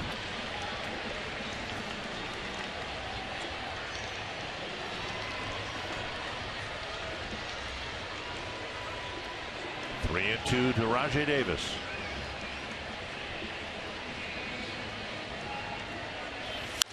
Base hit right field. First and second, one down. 3 hits in the first 4 at bats in the bottom of the 5th. And Neil Allen climbing the steps of the dugout, and here he comes. On the veteran Davis right there, he knew he was going to get a fastball, and the veteran just taking that pitch the other way. 3rd hit of the inning. And if Machado's taking off right there, he's over at third base. I don't know that I can remember the Twins having a pitcher like this. 4 very effective innings, scattering 3 singles, striking out 7, and then the Twins give them a lead. All of a sudden, everybody's on the edge of their seat. 6 hits now for the Tigers. He has struck out the first 3 batters for Detroit twice each. Goes, Kinsler, and Cabrera are 0 for 2 with 2 strikeouts. which isn't to suggest you're going to want to face any of them with 2 men on base here in the 5th. But that's the situation.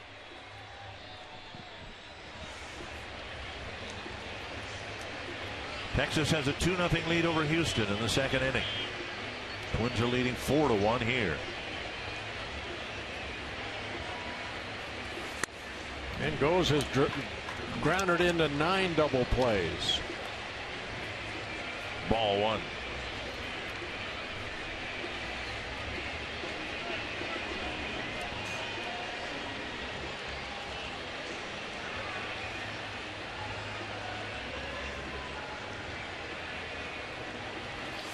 Swing and a miss. The Twins got their 4 runs, but it wasn't that extraordinarily a long inning. There were no pitching changes. There was only 1 hit in the inning. There was a umpire's review. 1-1 to the Tigers center fielder.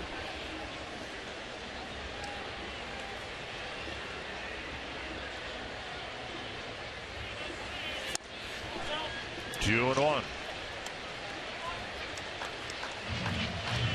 One thing that does happen for Pelfrey, though, he does kind of take a long time when runners get on, and sometimes that's to your disadvantage.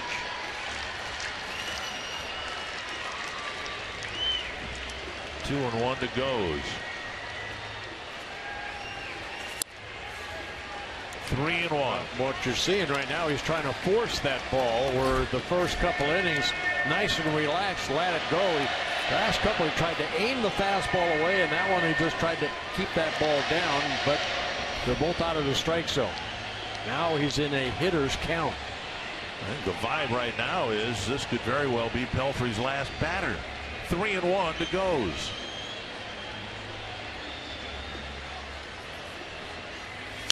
Fouled away, 3-2. Now, Pelfrey's defense, he's had some 3-2 counts. He hasn't walked anybody, and in the first inning, he had a couple of 3-2 counts and struck out the batter. This is his 5th full count.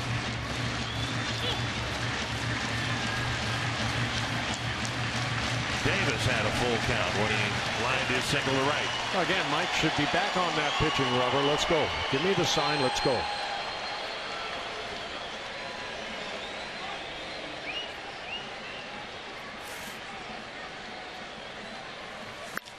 To left. Right at Rosario. That's what you want right there. 2 down. Well, he could have done that on the first pitch. Hey, believe me, many times I was out there and you have a 10 pitch at bat and the guy grounds out. Why didn't he do that on the first pitch? Would have saved me 11 pitches. Here's Kinsler. Well, that's a perfect out right there because the runners can't advance either. Kinsler's gone down swinging twice. And again, if Machado's taking off on that Davis 3-2 pitch, that might be a sacrifice fly. It might be a 4-2 ball game.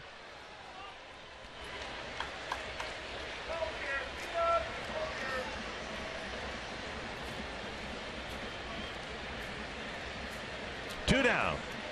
Pelfrey to Kinsler. And I believe he's fallen behind every batter this inning. Can almost see him trying to aim that ball rather than letting it go away. Can almost see his whole body trying to follow outside.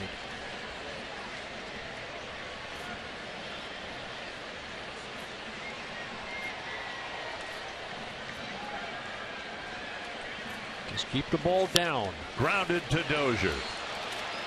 Over to Mauer. All right. And Pelfrey survives a wobbly 5th, giving just 1 back to Detroit. It's 4-1.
presented by Toyota.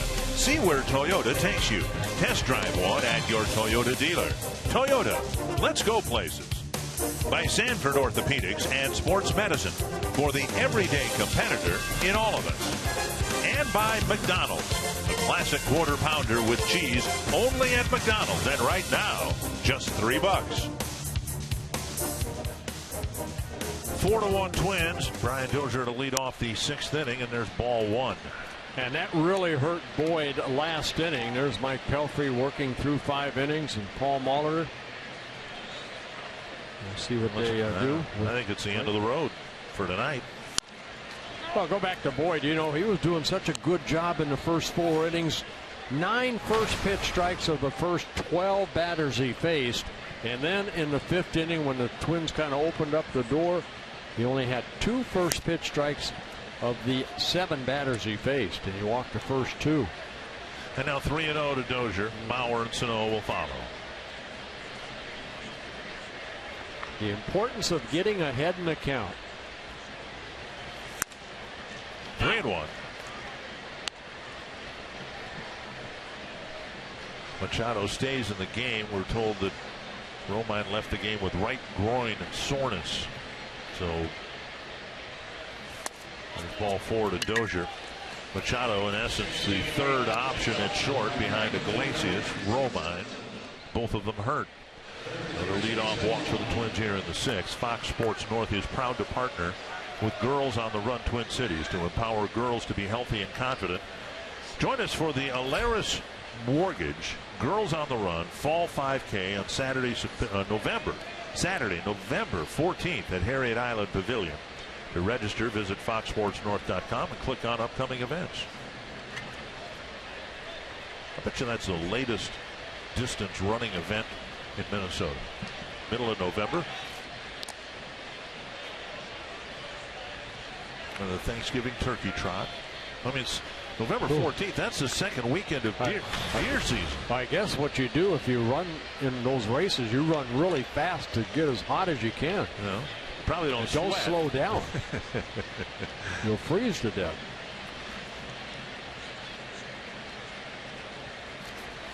Bauer drops down a bunt.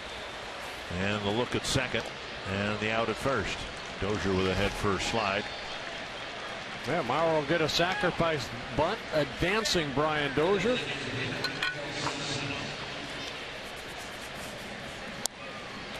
And for Joe Maurer, that is his first sacrifice of the season. And now Sano, and it's been so far a typical night for Sano. He has struck out, he has walked. Figures to have 2 more plate appearances. He'll get a hit, and he'll put a ball in play somewhere else for an out.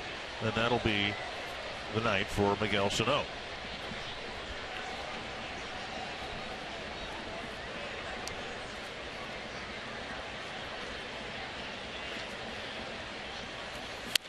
Not close. Ball 1. Right-hander Al Albuquerque working on that slider in the bullpen.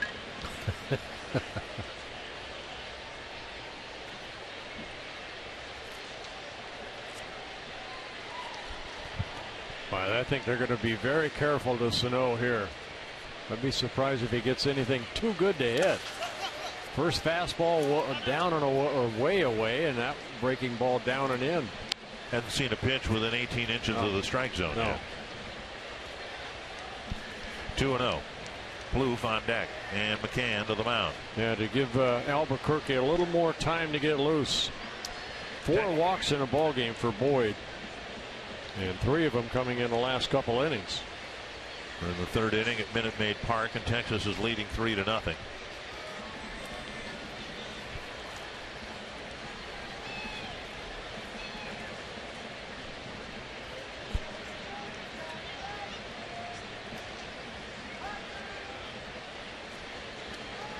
Two-0 to Sano.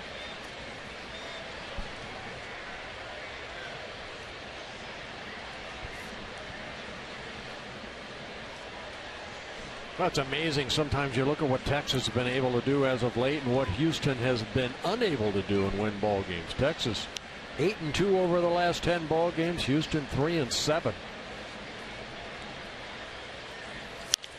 A mile in the air, and Sano tosses the bat away, knowing he just missed one. Kinsler with a catch, and Dozier bluffs the tag to third base. 2 down. Not going to get me twice, says Ian Kinsler. Boy, those are fun runs to get, though, aren't they? When you know that ball was hit 120 feet from home plate, and a veteran Kinsler never expected Rosario to come home, but he surprised everybody. Scampered home. The throw skipped by the catcher.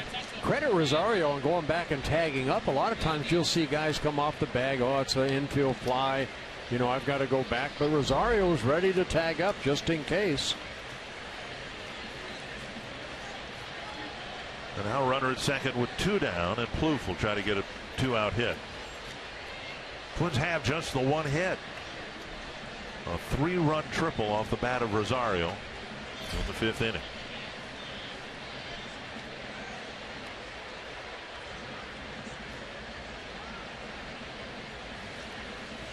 There's no reason to, but Brian Dozier, I think, could steal third base very easily here. Kinsler's way over, or at least he was, way off of second base. There's no one even attempting to hold him close. And now Kinsler's inched over a little bit now, and now is drifting back the other way. And Plouffe fouls it back 1-1.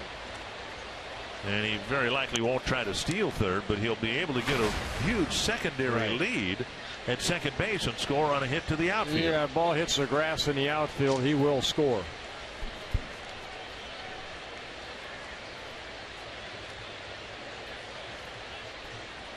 One and 1 to Plouffe. And a pitch taken for a strike. 1-2.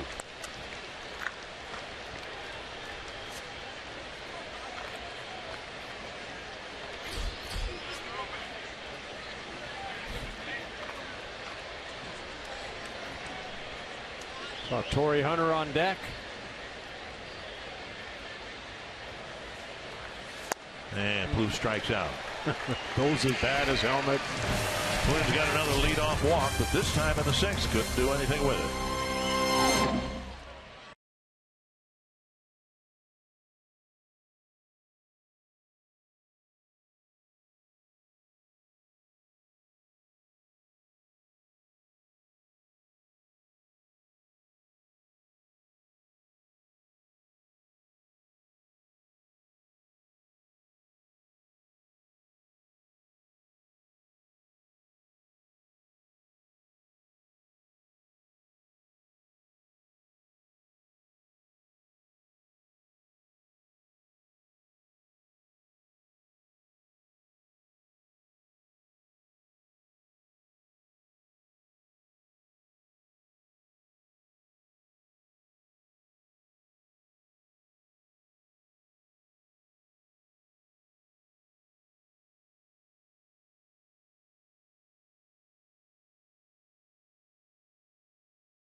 Was taken out, and then the Twins bullpen went to work and secured the victory. For different reasons, the Twins are going to try to follow the same formula here tonight. Hopefully they can do what they did last night against the Indians. You remember, I mean, Kyle Gibson did not pitch well. The bullpen came out 6 1/3 shutout innings out of that bullpen, and Boyer helped in that outing. He worked 2/3 of an inning last night. And even though the Twins lost 6-3, bullpen did a great job. Cabrera leading off the 6th. Twins put a pull shift on the infield for Cabrera. Ball one. Fox Tracks presented by Ram. For Blaine Boyers, making his 64th relief appearance.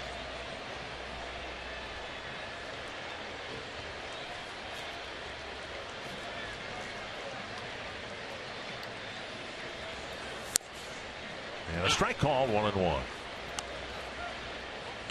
When the Tigers were in Minnesota at the start of the last homestand, Cabrera was struggling, and then he didn't even play in one of the games.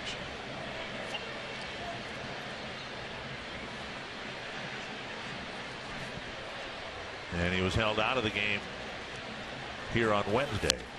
Swing and a miss, 1-2. Been battling a sore back. A little upset at himself right there that he missed that pitch, almost the same pitch that Pelfrey struck him out on in the 4th inning, that high fastball. I don't know. He was looking into the dugout like he's had some back issues. 1-2. And you just got a piece of that.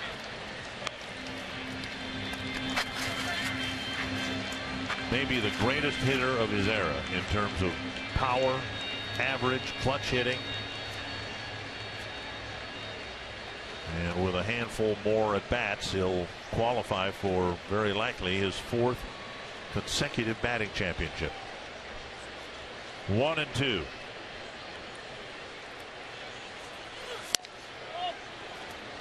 Close pitch, 2-2. Yeah, for the last 11 seasons, he's hit at least 25 home runs, driven in at least 100, and hit 290 or better. Well, he's not going to hit 25 home runs. He's not going to drive in 100, but he is going to hit over 290. Driven to right, Hunter towards the line, and makes a nice reaching catch. Cabrera retired with the 40-year-old Hunter hauling it in. That ball kind of sliced away from Torrey, but he stayed with it, almost a shoestring type catch, kind of reaching down at the last second. So a nice running catch by Torrey Hunter. And this is the outfield we've seen. Aaron Hicks ran down a ball earlier in the ball game. Rosario threw out a runner at third. Torrey makes a nice play down that right field line. So covering some ground and also showing off the arm of Rosario. I mentioned his name before, and can you recall a Twins prospect whose stock has dropped so precipitously as Oswaldo Arcia? I mean, the Twins were counting on him heavily last year. He had some health issues, wasn't able to, be that effective or that healthy through the season. But my goodness, just think of all the outfielders that have passed him this year on the depth chart. You've got Hicks, Buxton, Rosario, Kepler. 1-0. Well, he did not go down to AAA and tear up AAA either, so that kind of helped, dig his hole, I guess. 2-0 to Victor Martinez, and now the count's 2-0, and Trevor Plouffe will switch to the right side of the infield. He's hit a couple ground balls to Brian Dozier in short right field. Martinez has. Victor.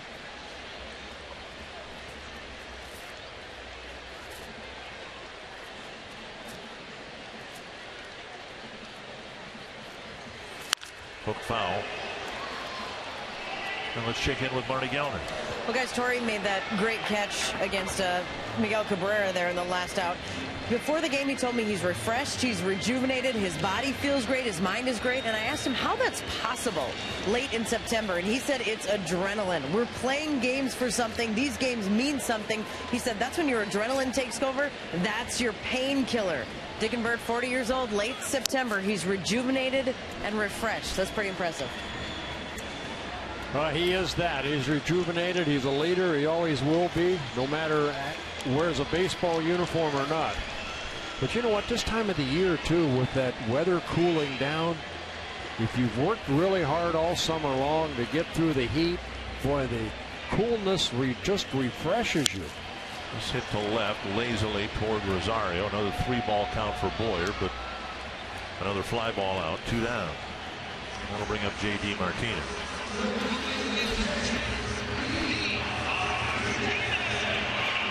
Martinez with a single his first time up. Rosario threw him out on an ensuing single in the second. And then Martinez struck out swinging in the fourth. And I think another reason, Dick and Marnie, that why Torrey is finishing strong is because he worked hard all summer long. If you come out early to a ball game, UC or a ballpark on the road, Torrey's out there. He's one of the first ones at the ballpark.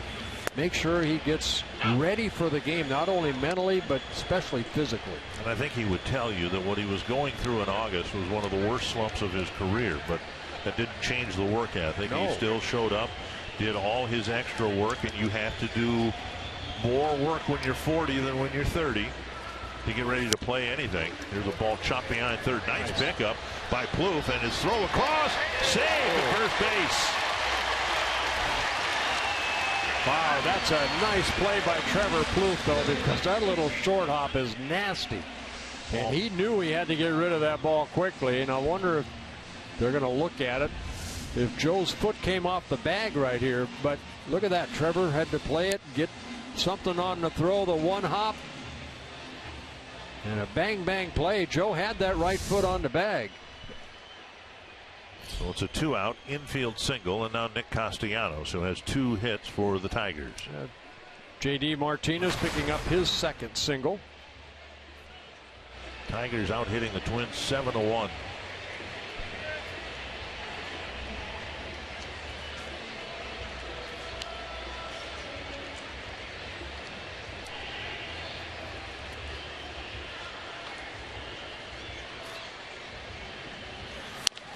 Strike one on the outside corner. Castellanos hit the ball down the left field line. Rosario got to it quickly, and just as quickly through to third to throw out Martinez. And then in the 5th, Castellanos hit a ball to the gap in left center for a double, and then later scored the lone Tiger run so far.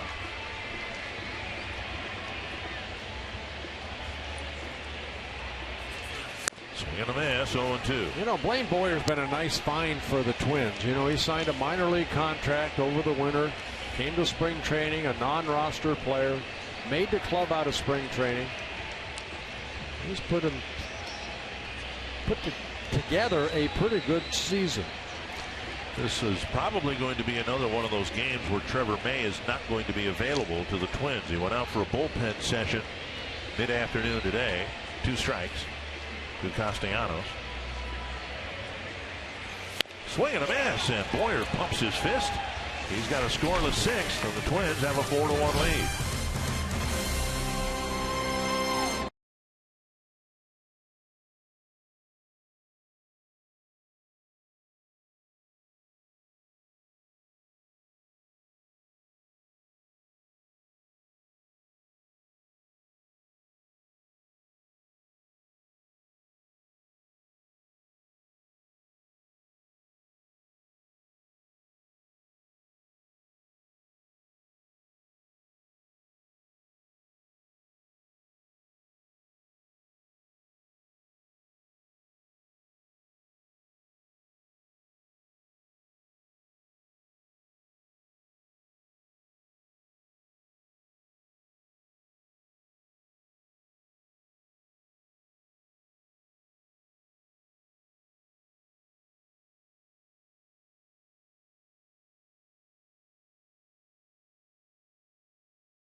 And as promised earlier in the game, we have selected the Data Strong Fan photo of the game.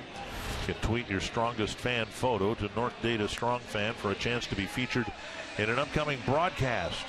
And a picture taken outside the plaza area at Target Field, brought to you by T-Mobile. That's Dan Gladden's glove they were sitting in. Metallic. There's Al Albuquerque coming in his 5th season with the Tigers, making his 66th relief appearance, 59 1/3 innings, 53 strikeouts. He has walked 32, 3 intentional. Torrey Hunter will lead things off against Albuquerque. Goes the center fielder running across, playing pretty much in right center for this at bat. And strike 1 to Torrey. Albuquerque with a good fastball, then the slider you were talking about. An occasional changeup.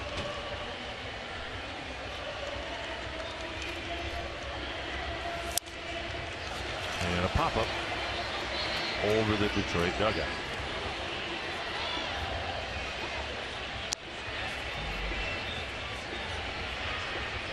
Albuquerque 6 foot tall, about 195 out of Dominican Republic.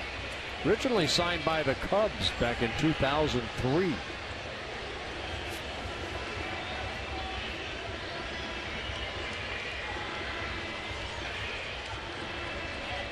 Two strikes to Hunter.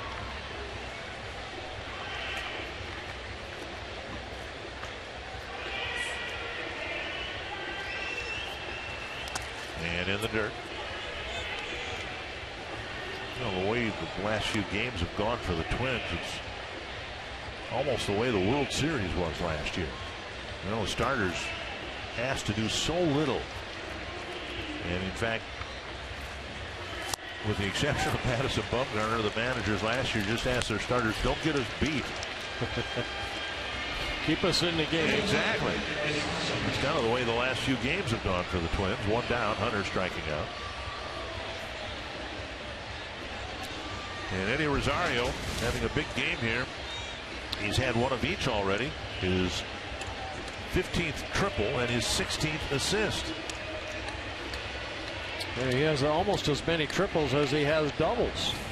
Got 17 doubles to go with his 12 home runs. So a lot of extra base hits for Rosario. His 5th inning triple remains the only hit tonight for the Twins. It nearly cleared the fence in the deepest part of the park in right center. And he takes a strike. But the triple came after 2 walks and an error charged to Castellanos. Well, they were loaded, and Rosario hit a deep fly ball his first time up and hit a deeper one his second time up. Outside, and it's 2-1.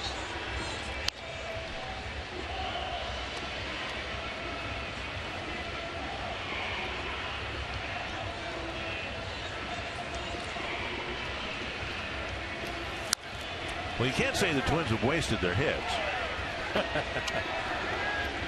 Good timing. And then Rosario, whether it was his idea, Gene Glenn's, whatever, he scored from third base on a pop fly that was just barely out of the infield. And that 4th run might prove to be very large by game's end. 2-2 to Rosario. And he strikes out, 2 down. And Albuquerque picking up 2 straight strikeouts. Established 2015 postseason priority by buying 2016 season tickets. Don't miss an inning of postseason play and experience exclusive sweet spot benefits like 10% off food and beverage at Target Field. For more info or to place a deposit, call 612-375-7454 or visit twinsbaseball.com/season tickets today. Rangers still batting in the 3rd inning, and they are leading Houston 3-0. Strike 1 to Suzuki.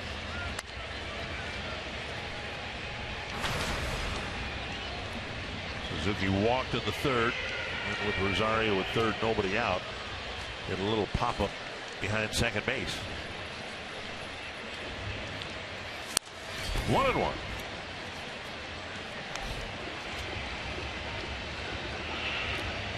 Twins got in here to the hotel in Detroit about 3 o'clock, and much as was with the case with the Angels, who showed up even later in Minneapolis in the middle of the last homestand. This time of the year just doesn't matter.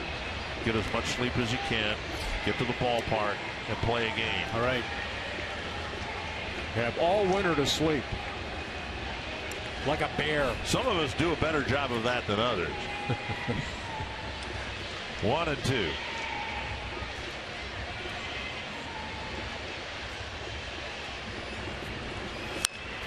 To the right field line and foul. Blaine Boyer got the 6th. Looks like Casey Fiend will get the 7th.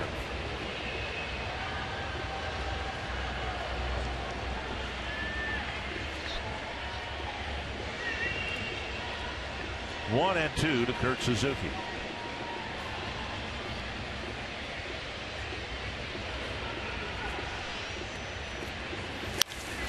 On the ground, a 1-hop to Machado. And across the diamond. And Albuquerque has a 1-2-3 7th inning.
The game. A little Eddie Rosario day right here. Rosario picking up a putout right there.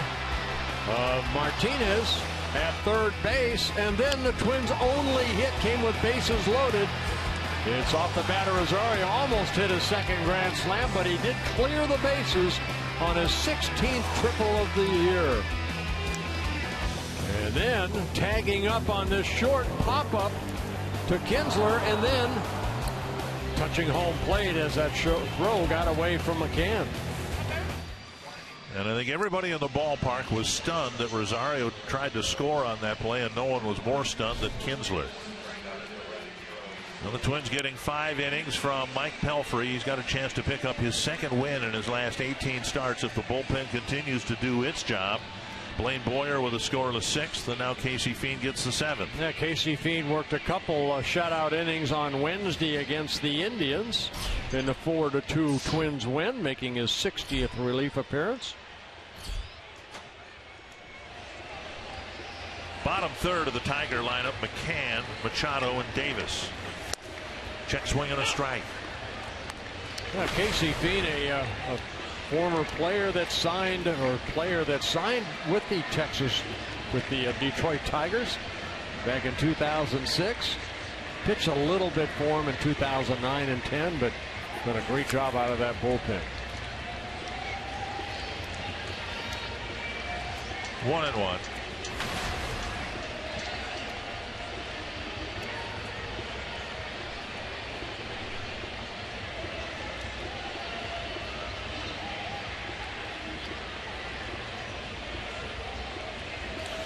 Popped up foul and out of play.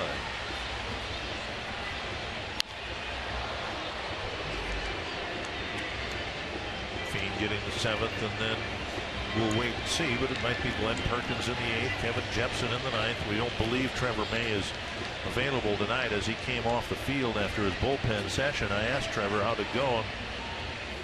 I didn't get the type of response you'd expect from someone who said, yeah, I'm ready to go. Swing and a miss. Strikeout of McCann, one away.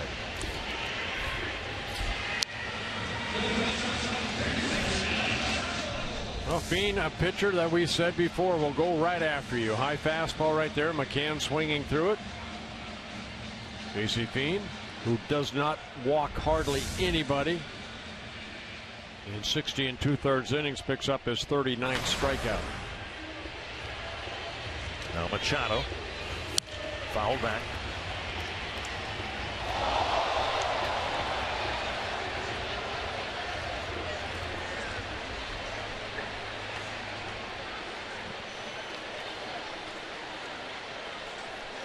One strike to the Tiger shortstop.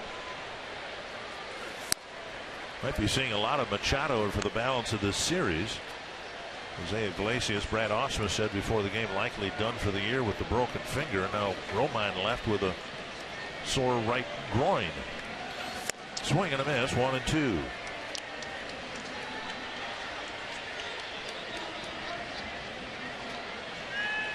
Well, it's an opportunity for this young 23-year-old to get some major league at-bats. Farmer warming up in the Detroit bullpen.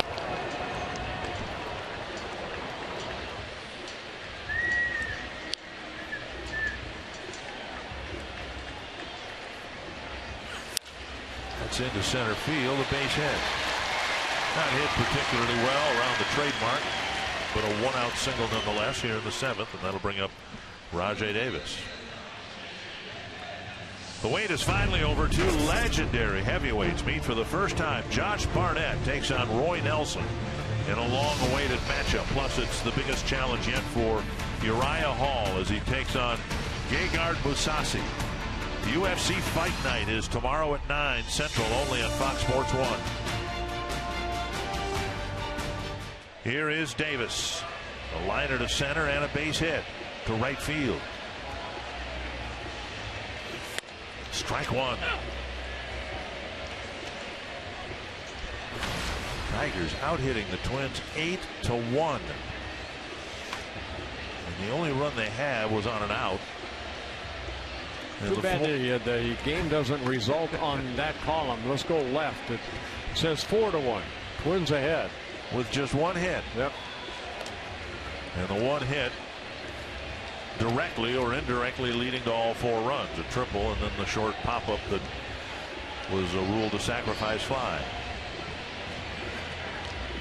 One strike to Davis. And Davis with a big stride in the take, 1-1.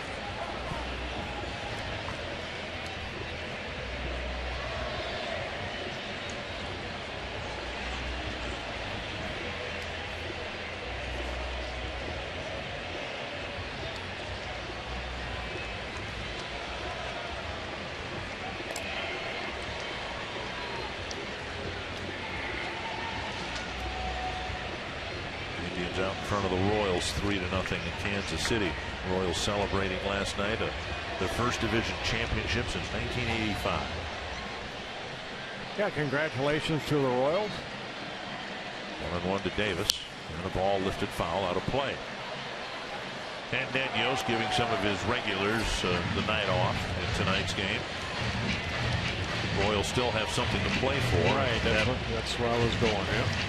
Right now they have coming into today's play, a 2-game lead over the Toronto Blue Jays for home field advantage throughout postseason.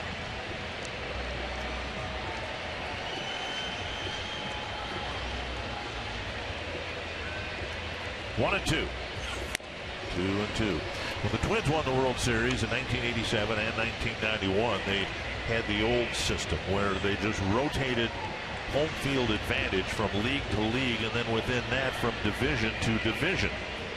And the Twins happened to get into the postseason when the American League West had the home field advantage in the ALCS, and the American League had the home field advantage in the World Series. Worked out pretty well for you guys. We're pretty lucky. Yes. Well, given in '87, you know, the separation between your success at home and your success on the road. That worked out rather well, although, and I make sure I tell people this, you guys did clinch the pennant in Detroit. Yeah. Oh, in Texas. No, I mean the pennant. The American pennant, yes. Yes, we did. 2-2 to Davis. In 5 games. He usually is off the field about this time. Foul back. And similarly, in 1991, the Twins won the pennant in Toronto. But had the ultimate experience for fans, I know, because I was one of them, and from the player standpoint, I would imagine too, winning the World Series at home. So important. Well, the fans in '87, I'm sure in '91, I wasn't there, but they were our 10th player. Davis having a long battle here with Casey Fiend. Yeah, that's what I like about the caravan, that we get a chance to go on every winter and thank the fans for their support of Twins baseball since 1961, but also reminiscing about the good times the Twins had. 87, 91. A lot of people still remember that. Fiend charged with getting 3 outs. He's only gotten 1 so far. And another foul off the bat of Davis. Davis having a very good at bat.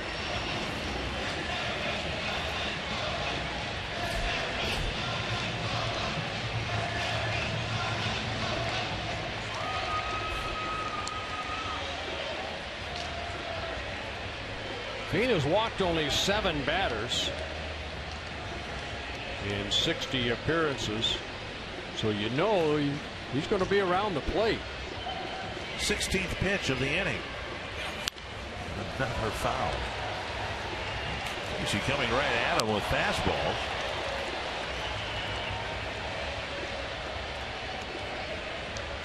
And Davis getting a piece of everything he throws out there.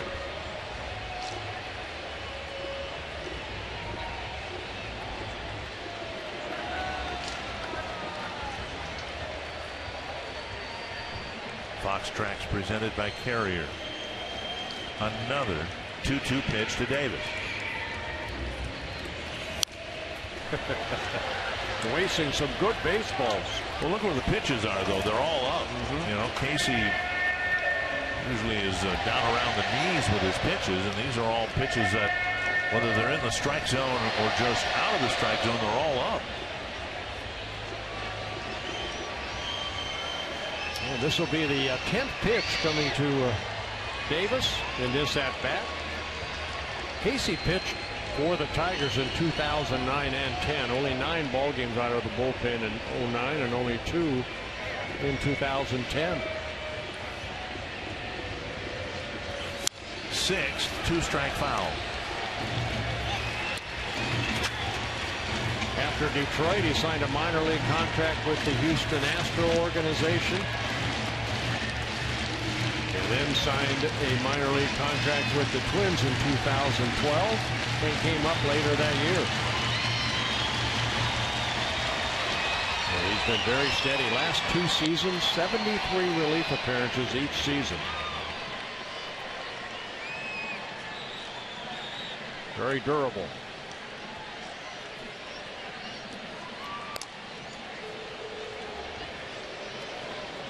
And Casey just throwing to first base, make sure that wasn't fouled off somewhere.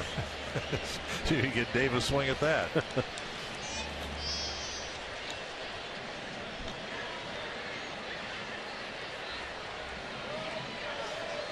Again, 2-2. And off the plate, pitch 11 fills the count. Remember I said about Mike Pelfrey not getting back on that mound quick enough? Watch Casey Fiend. I mean, he puts that foot right back in that pitching lever. Let's go. I'm ready to go. Now it's up to Davis to get into the box. Perkins up in the bullpen. This will be the 20th pitch for Casey Fiend this inning. And whatever happens when he's out there, it's usually done in about 12 or 13 pitches. Big at bat here suddenly with the count full. And a runner at first with 1 out. The 7th 2-strike foul.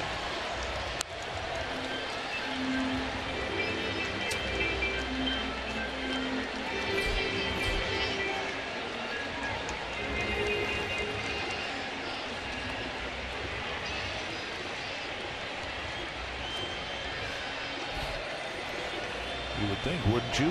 One down around the knees might get him out. Everything's been left up. Popped up. Mauer over for a look, but it is going to spin out of play under the roof of the dugout. The 8th 2-strike foul of this at-bat.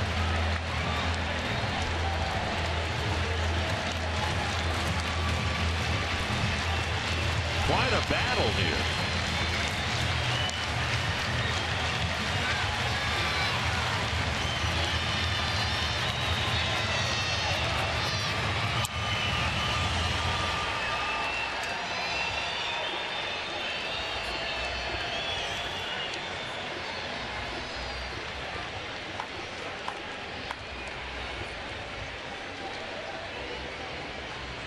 Fiend to Davis. A high fly to left field. Again, he could have done that on the first pitch. 2 down. Well, 14 pitches into that at bat. And he didn't reach, which might allow him to stay in here to try to get the 3rd out. Anthony goes, the batter, and the fans applauding Davis after his marathon at bat. If Davis had reached and the tying run was at the plate, the Twins might have made a move, but I think they'll let it ride here. And you see Suzuki and Dozier and Mauer just giving Fiend a little breather right here. Okay, you got him out. Now concentrate on Goes. A couple outings ago against the Angels, Fiend threw 1 inning, threw 22 pitches, but ended up giving up 3 hits and no runs. Goes is 0 for 3 with 2 strikeouts. All those at bats coming against Mike Pelfrey.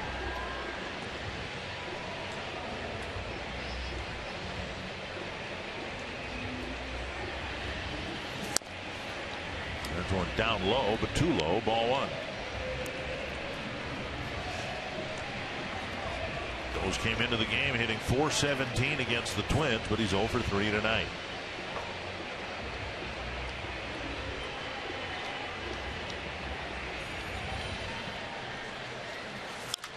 Fouled away. 1-1.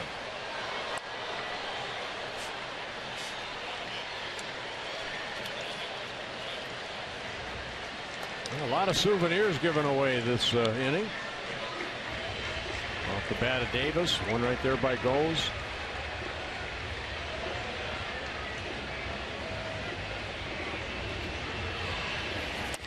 And now 2-1.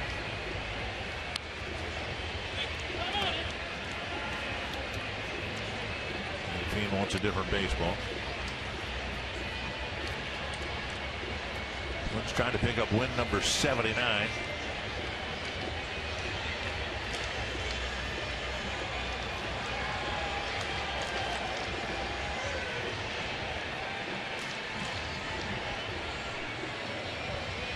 Two and 1. 3-1 with Kinsler on deck.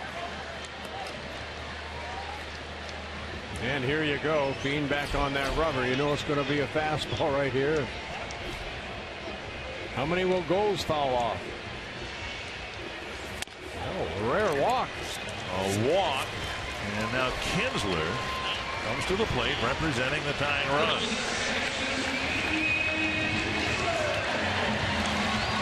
Neil Allen's going to come out and give Fiend another breather here.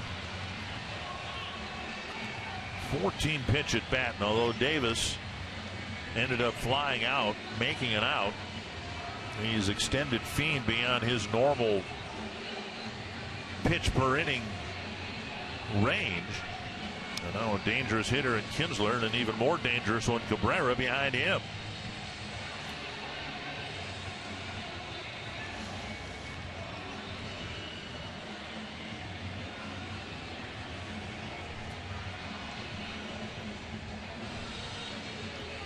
All right, little pat on the back.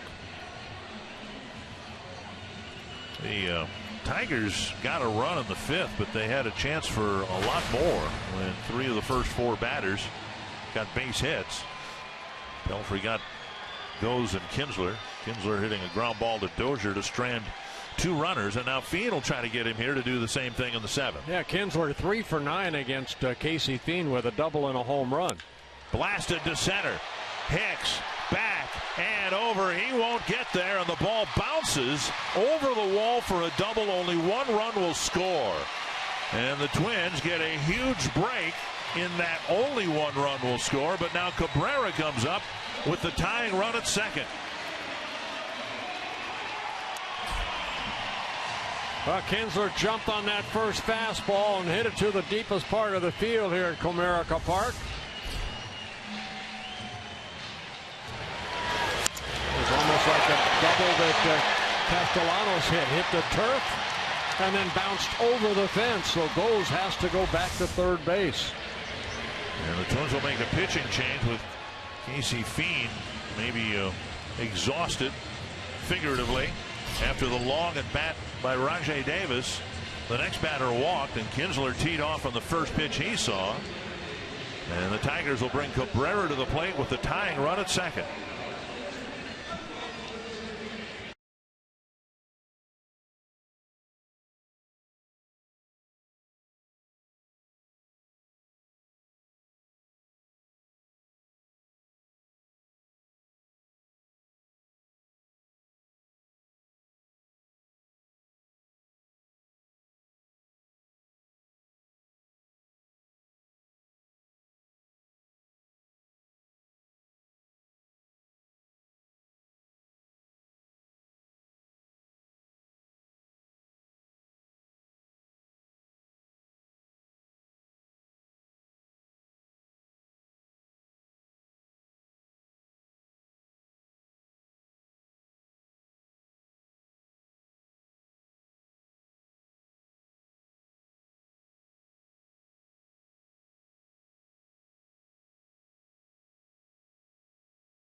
And having a very long half inning.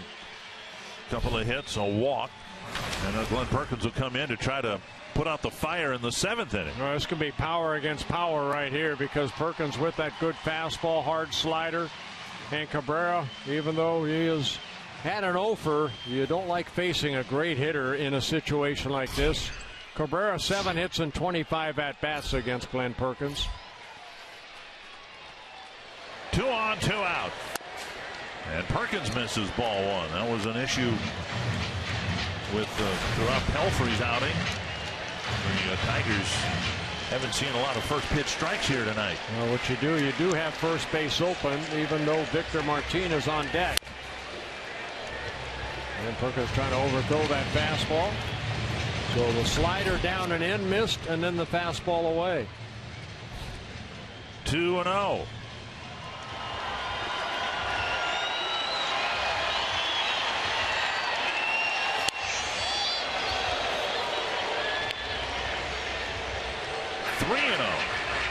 In the inning, a strikeout of McCann.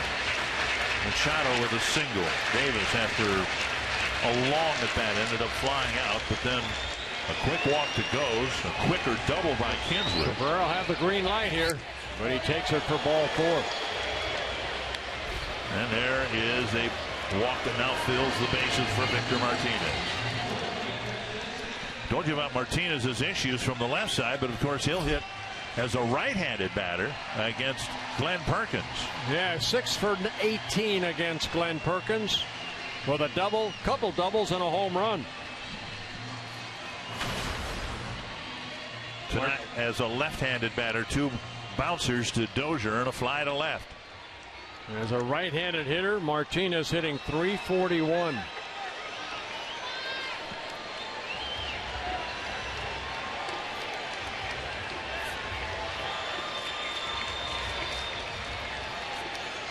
Now Perkins can't throw a strike. He's missed all 5 pitches.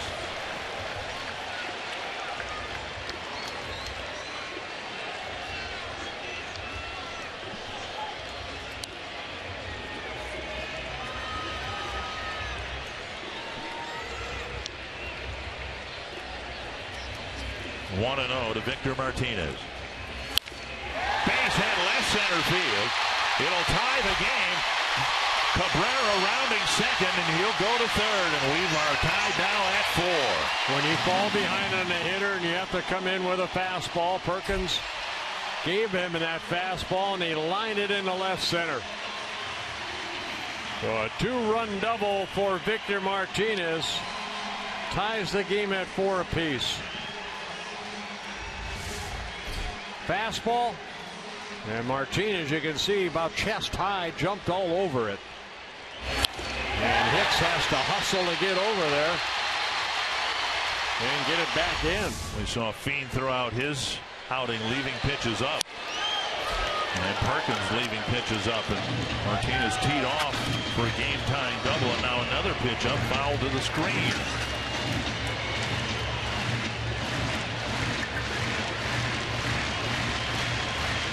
Hits for the Tigers. The Twins with just 1, yet we're tied at 4.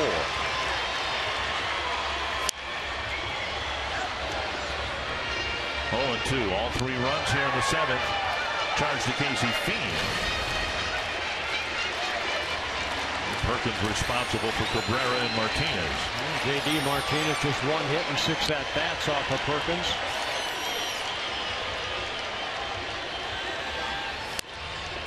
Again, left up. 9 pitches for Perkins, just 3 strikes. One of them scalded for a double.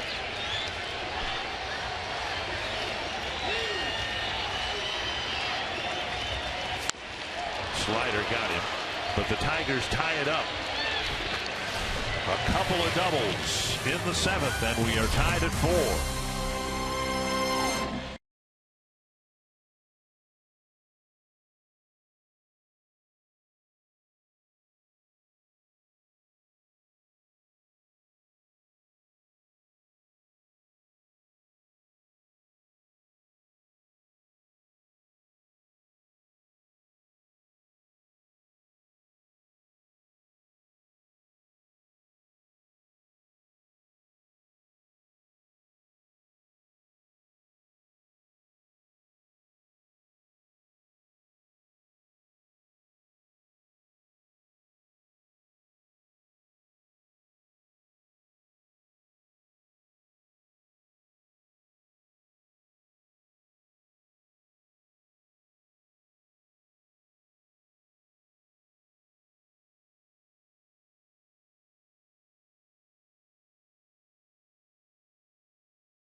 And Perkins now in a tie game on a night when we don't think Trevor May is available. Twins are going to need to take a lead and get at least 6 outs.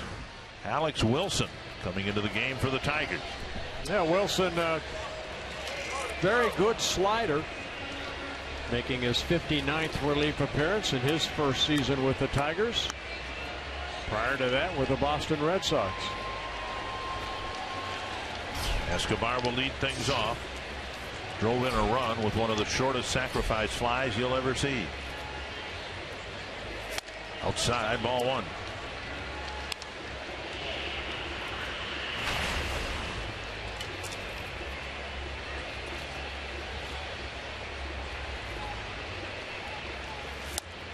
Two and oh. Hicks on deck.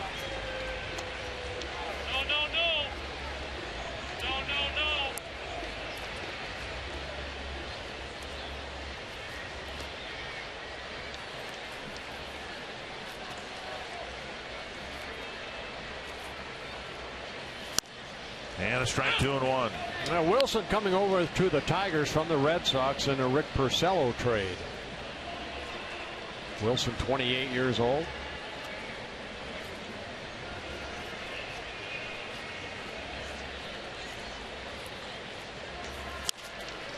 And line foul, 2-2.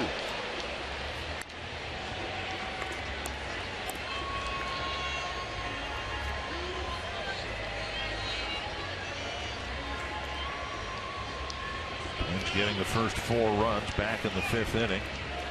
Tigers got 1 back then, now 3 in the 7th to tie it.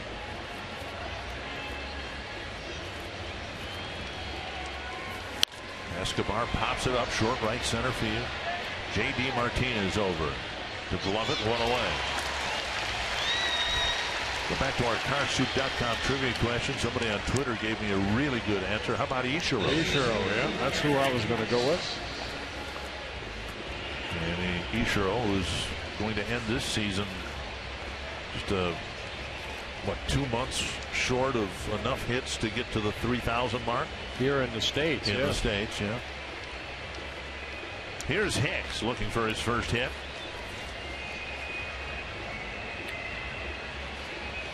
Hicks swings and misses, 1 strike. Hicks with a strikeout in the 1st, a pop up in the 4th, and a ground ball in the 5th.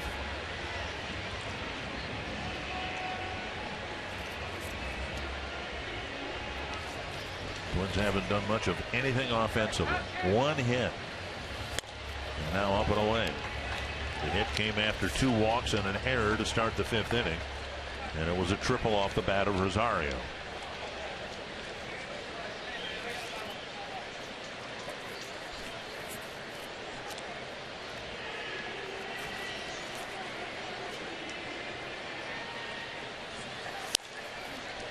One and 2.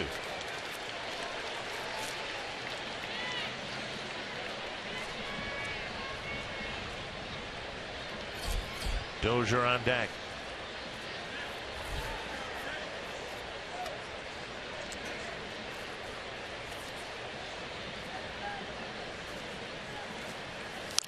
And Hicks fouled her off his leg. Yeah, that good slider down and in, and Hicks got a piece of it. And he's going to walk it off. The left leg.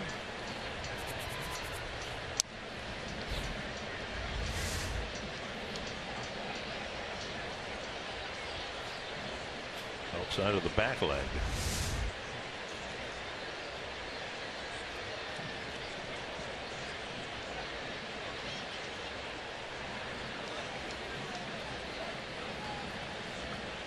One and 2, and Hicks still feeling the effects of that foul ball.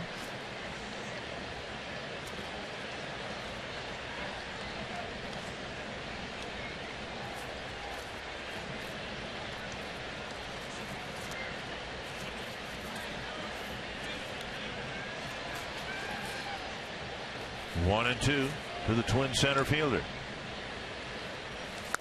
And he takes 2 and 2.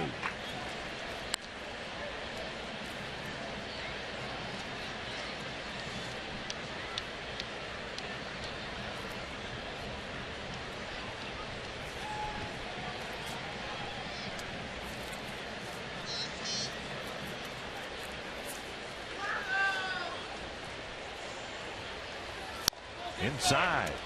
And It's a full count. Dozier on deck.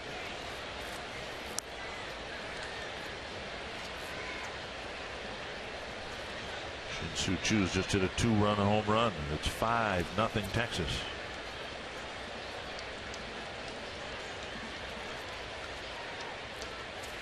Hicks trying to get aboard with 1 down here in the 8th. Tampa right side. And Cabrera boots it. And Hicks will reach. That ball came up and hit the heel of his glove and trickled away. See the third Detroit error, all of them on the infield. Only the fourth error for Cabrera at first base. You see him kind of maybe take his eye off the ball a little bit. He was ready to get a little shovel pass over to the pitcher.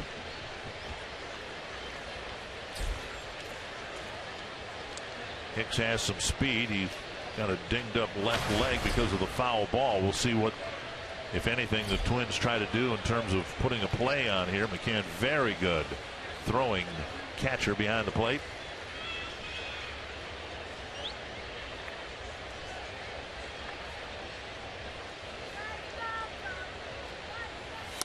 And Dozier takes a strike. Crowd of just over 31,000 the paid attendance here tonight. They haven't had a whole lot to cheer about. And there are fireworks after the ball game here tonight. And they've seen the Tigers tie the game up in the late innings. Hicks dives back.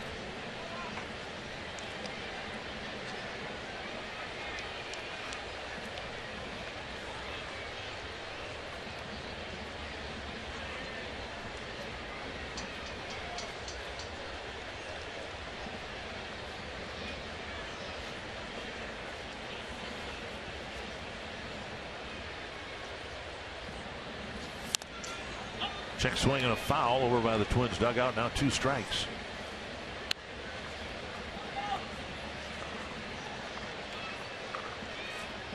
Mauer on deck.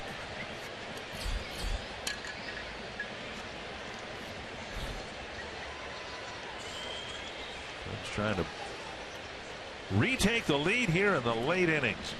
Yeah, Dozier leading the Twins in doubles and home runs.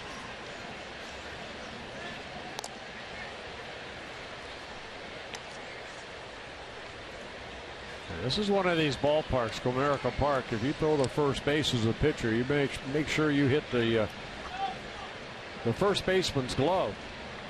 You don't want that ball to get away from Cabrera. A lot of room. Not as much in Oakland, but still a lot of room here.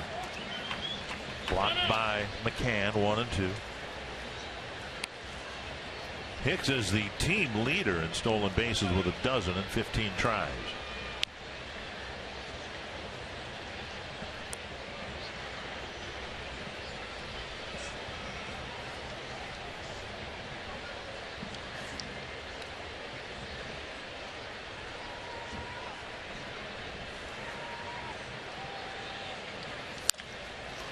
That's a fair ball knocked down by Castellanos. No out recorded, but a good play by Castellanos, because if that ball got by him and went to the corner, likely would have been a double. As it is, it's just the second Twins hit of the ball game. First and second, 1 away. Yeah, we saw Trevor Plouffe have almost the same play earlier in the ball game. One little short hop right there. Castellanos just knocking it down. Definitely a double if that ball gets by him. It'll be a hit for Dozier. Twins finally pick up their second hit.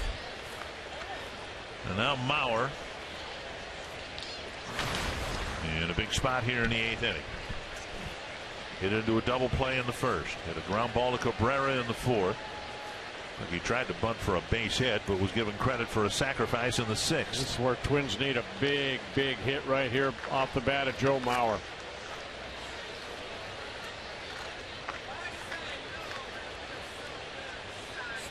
Showed you the good numbers with Joe with runners in scoring position. Hitting .358.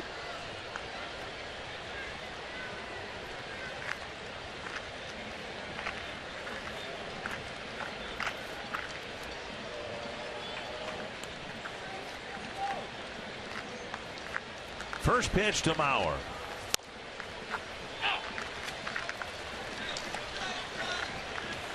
0-1.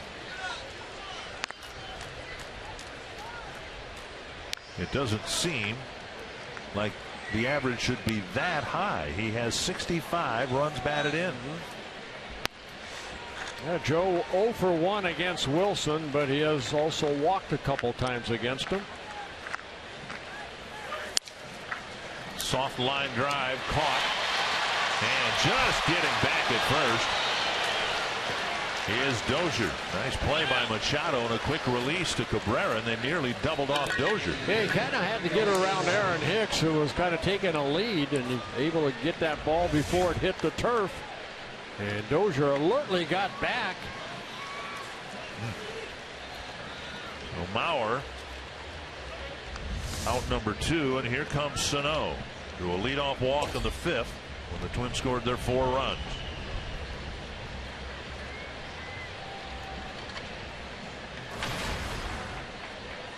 "17 home runs for Sano, 49 runs batted in basically a half a season."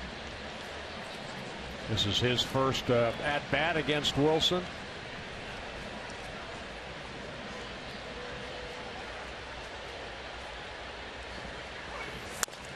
Down and in, ball 1. Mentioned earlier, the typical game for Sano: a strikeout, a walk, an out, and a base hit. That's kind of the way he's gone this year, and he's done all of that except get the base hit.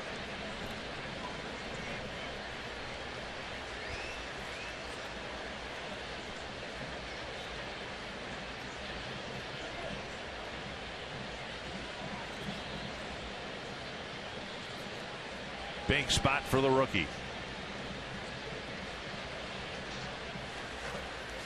Half swing and a strike, 1-1.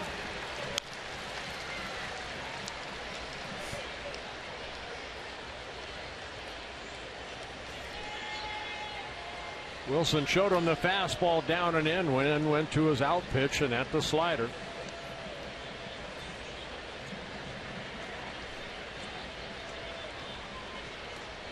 One and one to Sano. Up the middle, knocked down by the pitcher, and he recovers and throws to first to get Sano. A pretty well hit ball back to the mound. The Twins strand 2 in the 8th.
Thank you, Tom. A little bit of a desperate situation for the Twins in the bullpen with Glenn Perkins sent back out there in the 8th inning.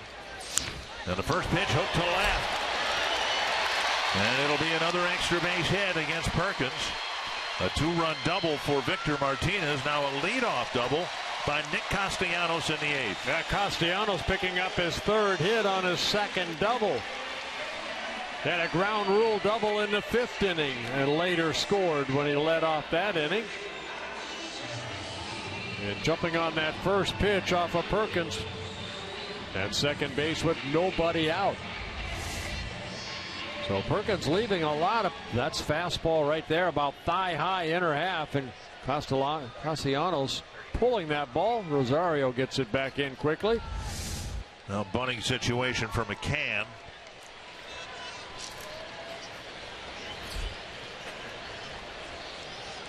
McCann on the year has 4 sacrifice bunts. And Suzuki may have saved a wild pitch. Ball 1. Perkins came in and walked Cabrera on 4 pitches, and then Victor Martinez got ahead on the count and then clobbered one for a game-tying double. The Twins looking for the bunt.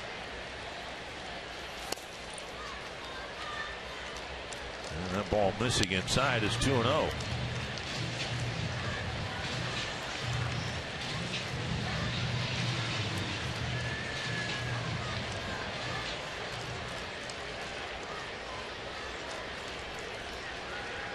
And looking at third base coach Dave Clark giving signs. There's a strike in reality. I think Clark could whisper the signs to McCann. He's only about 50 feet away from him.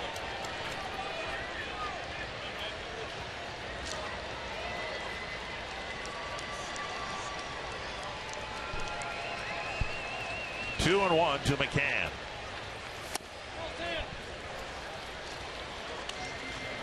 Perkins has thrown 15 pitches and just 6 strikes, and 2 of them have been hit for doubles. 3-1. Again, Trevor May tried to get loose out in the bullpen this afternoon, and it didn't go as well as hoped. So we don't believe he's even available tonight. The Twins have already had to use Boyer in the 6th because Pelfrey went 5. Fiend started the 7th, gave up 3 runs. 2-run coming on the 2-run double by Martinez. Cox and Tonkin warming up. Full count to McCann. And he takes a called 3rd strike. 1 down. Well, Perkins picks up his 2nd strikeout on a 3-2 pitch. Goes to the breaking ball. In the upper part of the strike zone. That's not where Glenn usually gets strikeouts with his breaking pitch. Usually that pitch is a faster pitch with a sharper break down and into a right-handed batter. Here's Machado.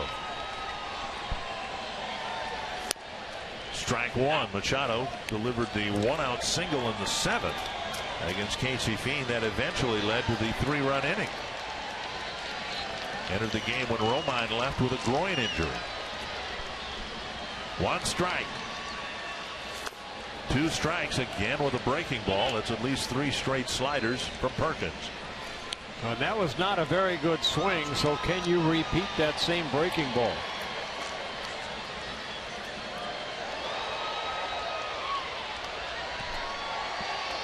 Oh, 2. And a fastball for a strikeout. And Perkins usually gets swinging strikeouts. He's gotten a couple of called 3rd strikes here in the 8th. This copyrighted telecast presented by the authority of the Minnesota Twins and may not be reproduced or retransmitted in any form. And the accounts and descriptions of this game may not be disseminated without the express written consent of the Minnesota Twins, LLC. 2 down. And here's Rajai Davis with the go-ahead run at second. Well, Davis had that long at-bat against Casey Fiend. Ball 1. Left-hand hitting Anthony goes on deck.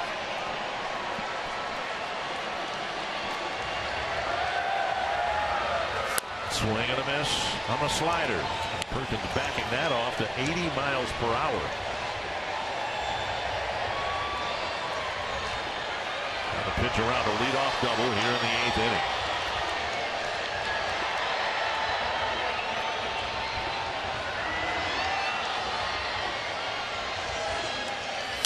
Popped up.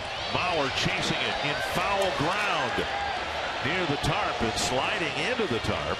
No play. The ball landed in the seating area.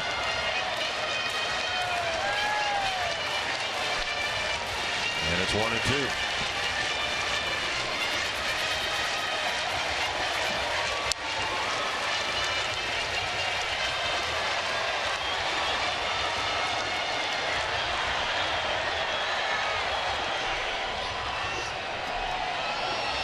One-two to Davis. And Suzuki kept it around home plate. Kept Castellanos at second. Important to do that because Castellanos isn't the fleetest of foot.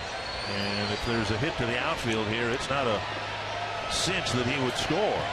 That's why, Dave Clark is right over where he's supposed to be as far as helping Castellanos if a ball's hit in the outfield to keep going or to stay. Fouled off a foot. 25 pitches for Perkins. Very often in Glenn's bullpen career, he's been asked to pitch to 7 batters at a time, especially through 2 innings. Coming into the game in the 7th. Has to get the outs in the 8th.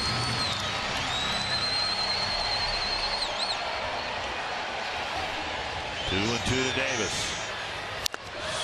A foul. Davis is going to pick up a few 2-strike fouls in this at bat too. Yeah, most pitches Perkins has thrown in an outing this year. 30 pitches against the Cardinals in Minnesota. In an inning and a third save. Opportunity. Twins won 3-1. He picked up his 23rd save at the time. 2-2. 81-mile-per-hour breaking ball left a little bit high. Perkins trying to strike out Davis the way he struck out McCann 2 at-bats earlier. To right field. Hunter going down. Gone, a home run. To the opposite field. Rajai Davis puts the Tigers in front.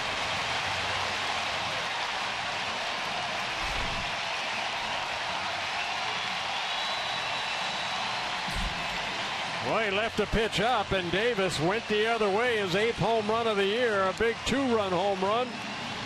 Came with 2 outs. A breaking ball, Davis hitting it sharply the other way. Torrey goes back. He goes into about the first row for the 2-run home run. And that's one thing Perkins has allowed in his last 4 starts. He's allowed 3 home runs. Or his appearances. Perkins giving up 3 hits, all of them for extra bases, and a big 2-out home run here by Rajai Davis, giving the Tigers their first lead.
But man, have they gotten some big 2-out hits in the 7th and 8th innings. A 2-run double by Martinez, tying it in the 7th. And then a 2-out, 2-run home run in the 8th by Davis, giving Detroit its first lead.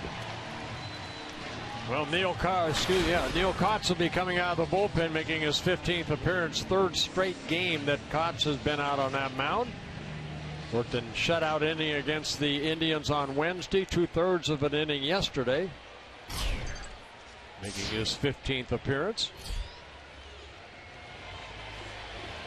Goes the batter, showing bunt and taking ball 1.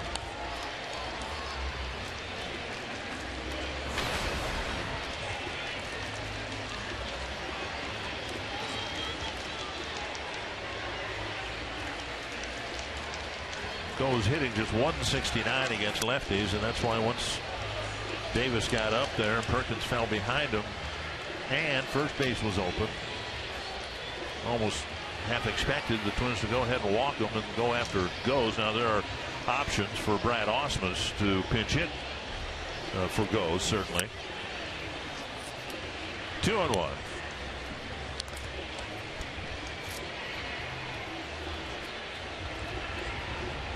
Three in the 7th for the Tigers, and 2 so far here in the 8th. 2-1 to Goes. 2-2. Twins in the 9th. We'll have Plouffe, Hunter, and Rosario.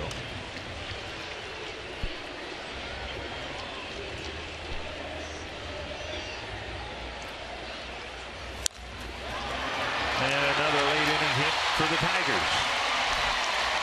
Goes picking up his first hit. Well, that's good hitting by Goes right there. Breaking ball, just kind of went with it and served it softly into left field. And Paul Molitor will come out and bring in a right-hander to try to get the Twins off the field here in the 8th. Kotz asked to get Goes, but a looping single extends the inning.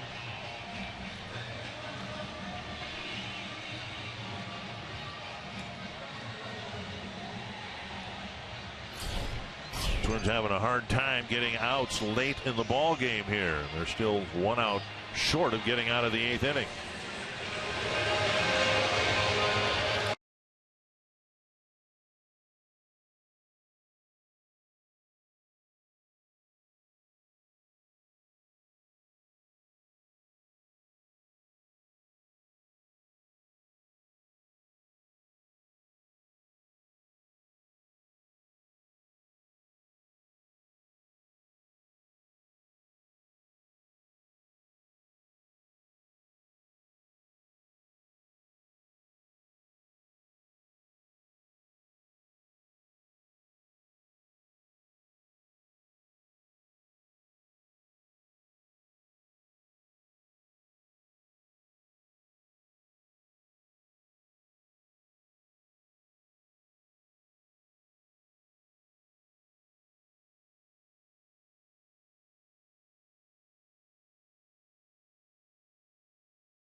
Follow live Twins baseball every day with MLB.com @bat on your smartphone or tablet. Stay connected to the Twins all season with MLB.tv. Game of the day, in-game highlights, live look-ins, replay reviews, radio broadcasts, and more. Browse the app's new features, including StatCast tracking videos and bilingual access for Spanish-speaking fans. Download MLB.com @bat, the #1 app for live baseball. Uncle Tonkin will come in. And some reliable relievers for the Twins most of the year have had problems here tonight. Casey Fien and Glenn Perkins struggling to get outs. Yeah, Tonkin pitched 2 shutout innings in yesterday's ball game. Intentional walk with a strikeout, making his 23rd relief appearance. Trying to get the final out, that being Ian Kinsler. Kinsler responded to an otherwise very difficult night for him. Went 0 for 3 against Mike Pelfrey, striking out the first 2 times. He jumped on that first fastball from Casey Fiend last inning and hit that ground rule double. And before that, it was Kinsler who caught the short pop-up. Kind of got caught flat-footed with Rosario tagging from third and scoring. And his one-hop throw to the plate skipped by McCann. The Twins had a 4-0 lead. Now the Tigers lead by a pair. Goes with 21 stolen bases in 31 attempts.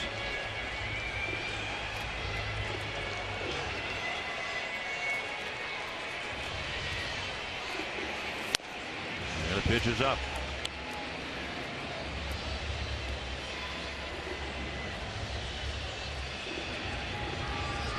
And as the end of the 7th inning might be attributed to the long at bat that Davis had against Casey Fiend. The walk, the double, the pitching change, the walk, the double, goes, takes off, and he has a stolen base.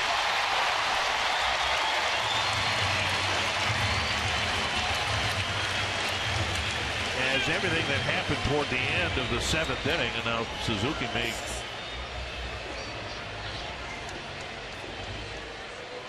some issue here in Suzuki. I don't know if he thought Kinsler fell across the plate, or whether there was a tag on an ankle as Goes went in head first. That must be the question here with Paul Molitor near the top step of the dugout. Twins are reviewing it right now.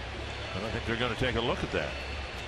Twins have some reason to believe that the tag was put on Goes' foot. The throw was up the second base side, so Brian Dozier went out and got it. And did he hit his cleat mark right there before the left hand could be on the bag? I think Suzuki will get a throw on. Nice tag by Dozier with the feet coming up. Yep. Odd way to end the 8th inning. But while they're reviewing it, everything that kind of fell apart for the Twins in the 7th inning happened after that Davis at bat. And then just generally what's happened to the bullpen could be related, I suppose, to the short starts the last 2 days. We've got some guys that normally been pretty good out there. They had to pitch most of the game last night, and 4 innings out of the game 2 nights ago. And the Twins calling on Fiend, who had a longer inning than normal. And then Perkins struggled in the 7th and the 8th inning. I think they would have liked to have Mike Pelfrey go one more, but because of the way that the 5th inning went, where they scored the run, he threw, 25 pitches? I guess the question is whether Dozier's glove hit the right spikes of Goes. Goes is in foul territory. All the infielders are in foul territory.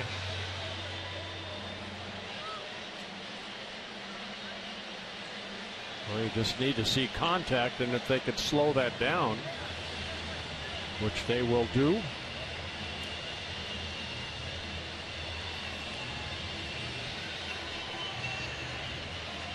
Well, Perkins had a tough outing. I mean, he came in, walked Cabrera on 4 pitches, and then Martinez fell behind 1-0. Martinez jumped all over that fastball and hit that 2-run double. Odd on many fronts for Perkins. He faced 7 men. That doesn't usually happen. He got 3 strikeouts. Everybody who put the ball in play got an extra base hit. There wasn't one ball put in play that resulted in an out. And they're calling Goes out at second base. So a caught stealing ending the 8th inning. But in the inning, Rajai Davis with an opposite field home run put the Tigers in front.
And sitting inside.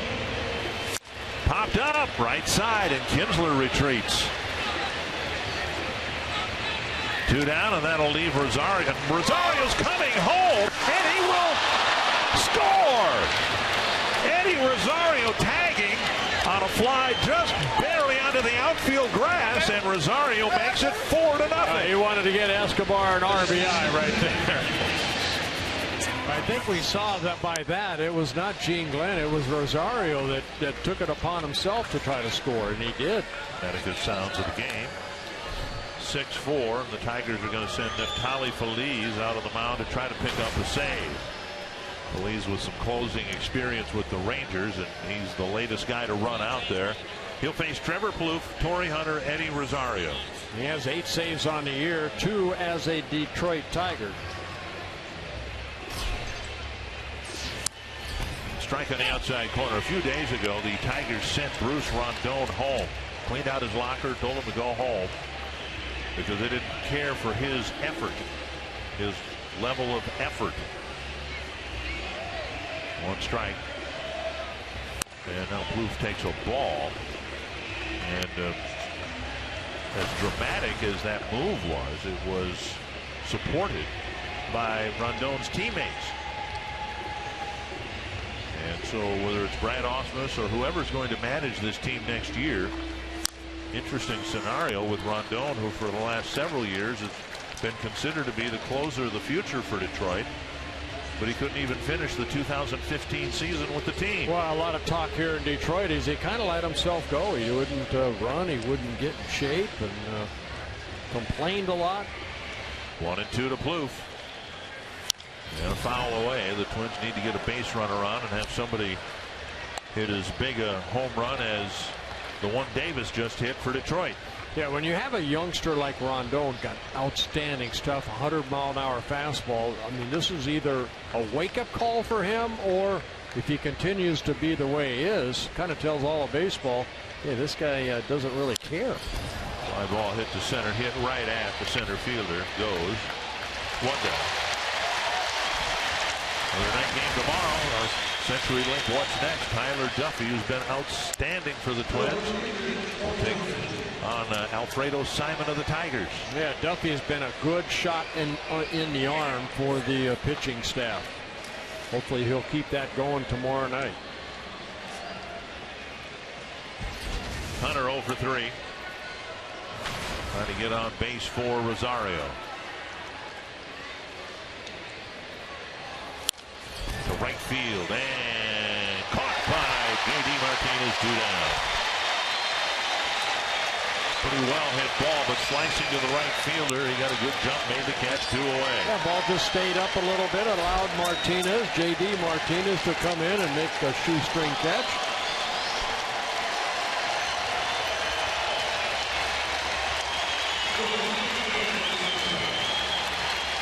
Feliz was the closer for the Texas Rangers back in 2010 and 2011. 2 quick outs on 6 pitches. And Rosario with a foul. That got the home plate umpire. 1 strike.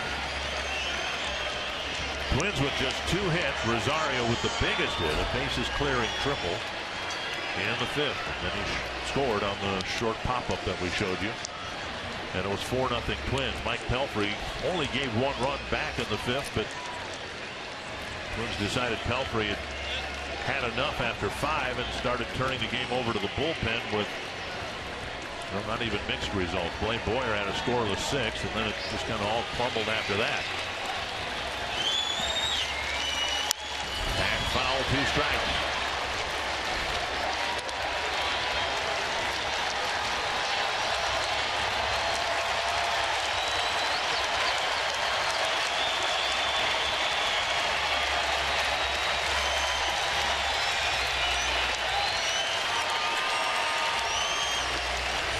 To Rosario. Popped up out of play. Kenny Vargas is in the on-deck circle. He'll hit for Suzuki if Rosario can reach.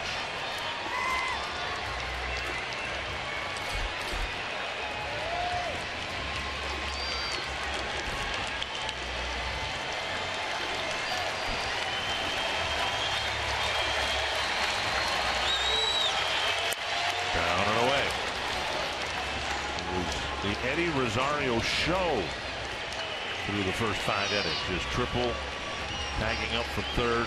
Another great throw to thwart a Tiger rally in the second inning. And keep the game alive for the Twins. 2-2. Now, Felice went through the Tommy John surgery in 2012. This year with the Rangers, they tried to designate him for assignment. They felt they needed to go down and just work on some things, and he refused, became a free agent, signed with the Tigers in the middle of July.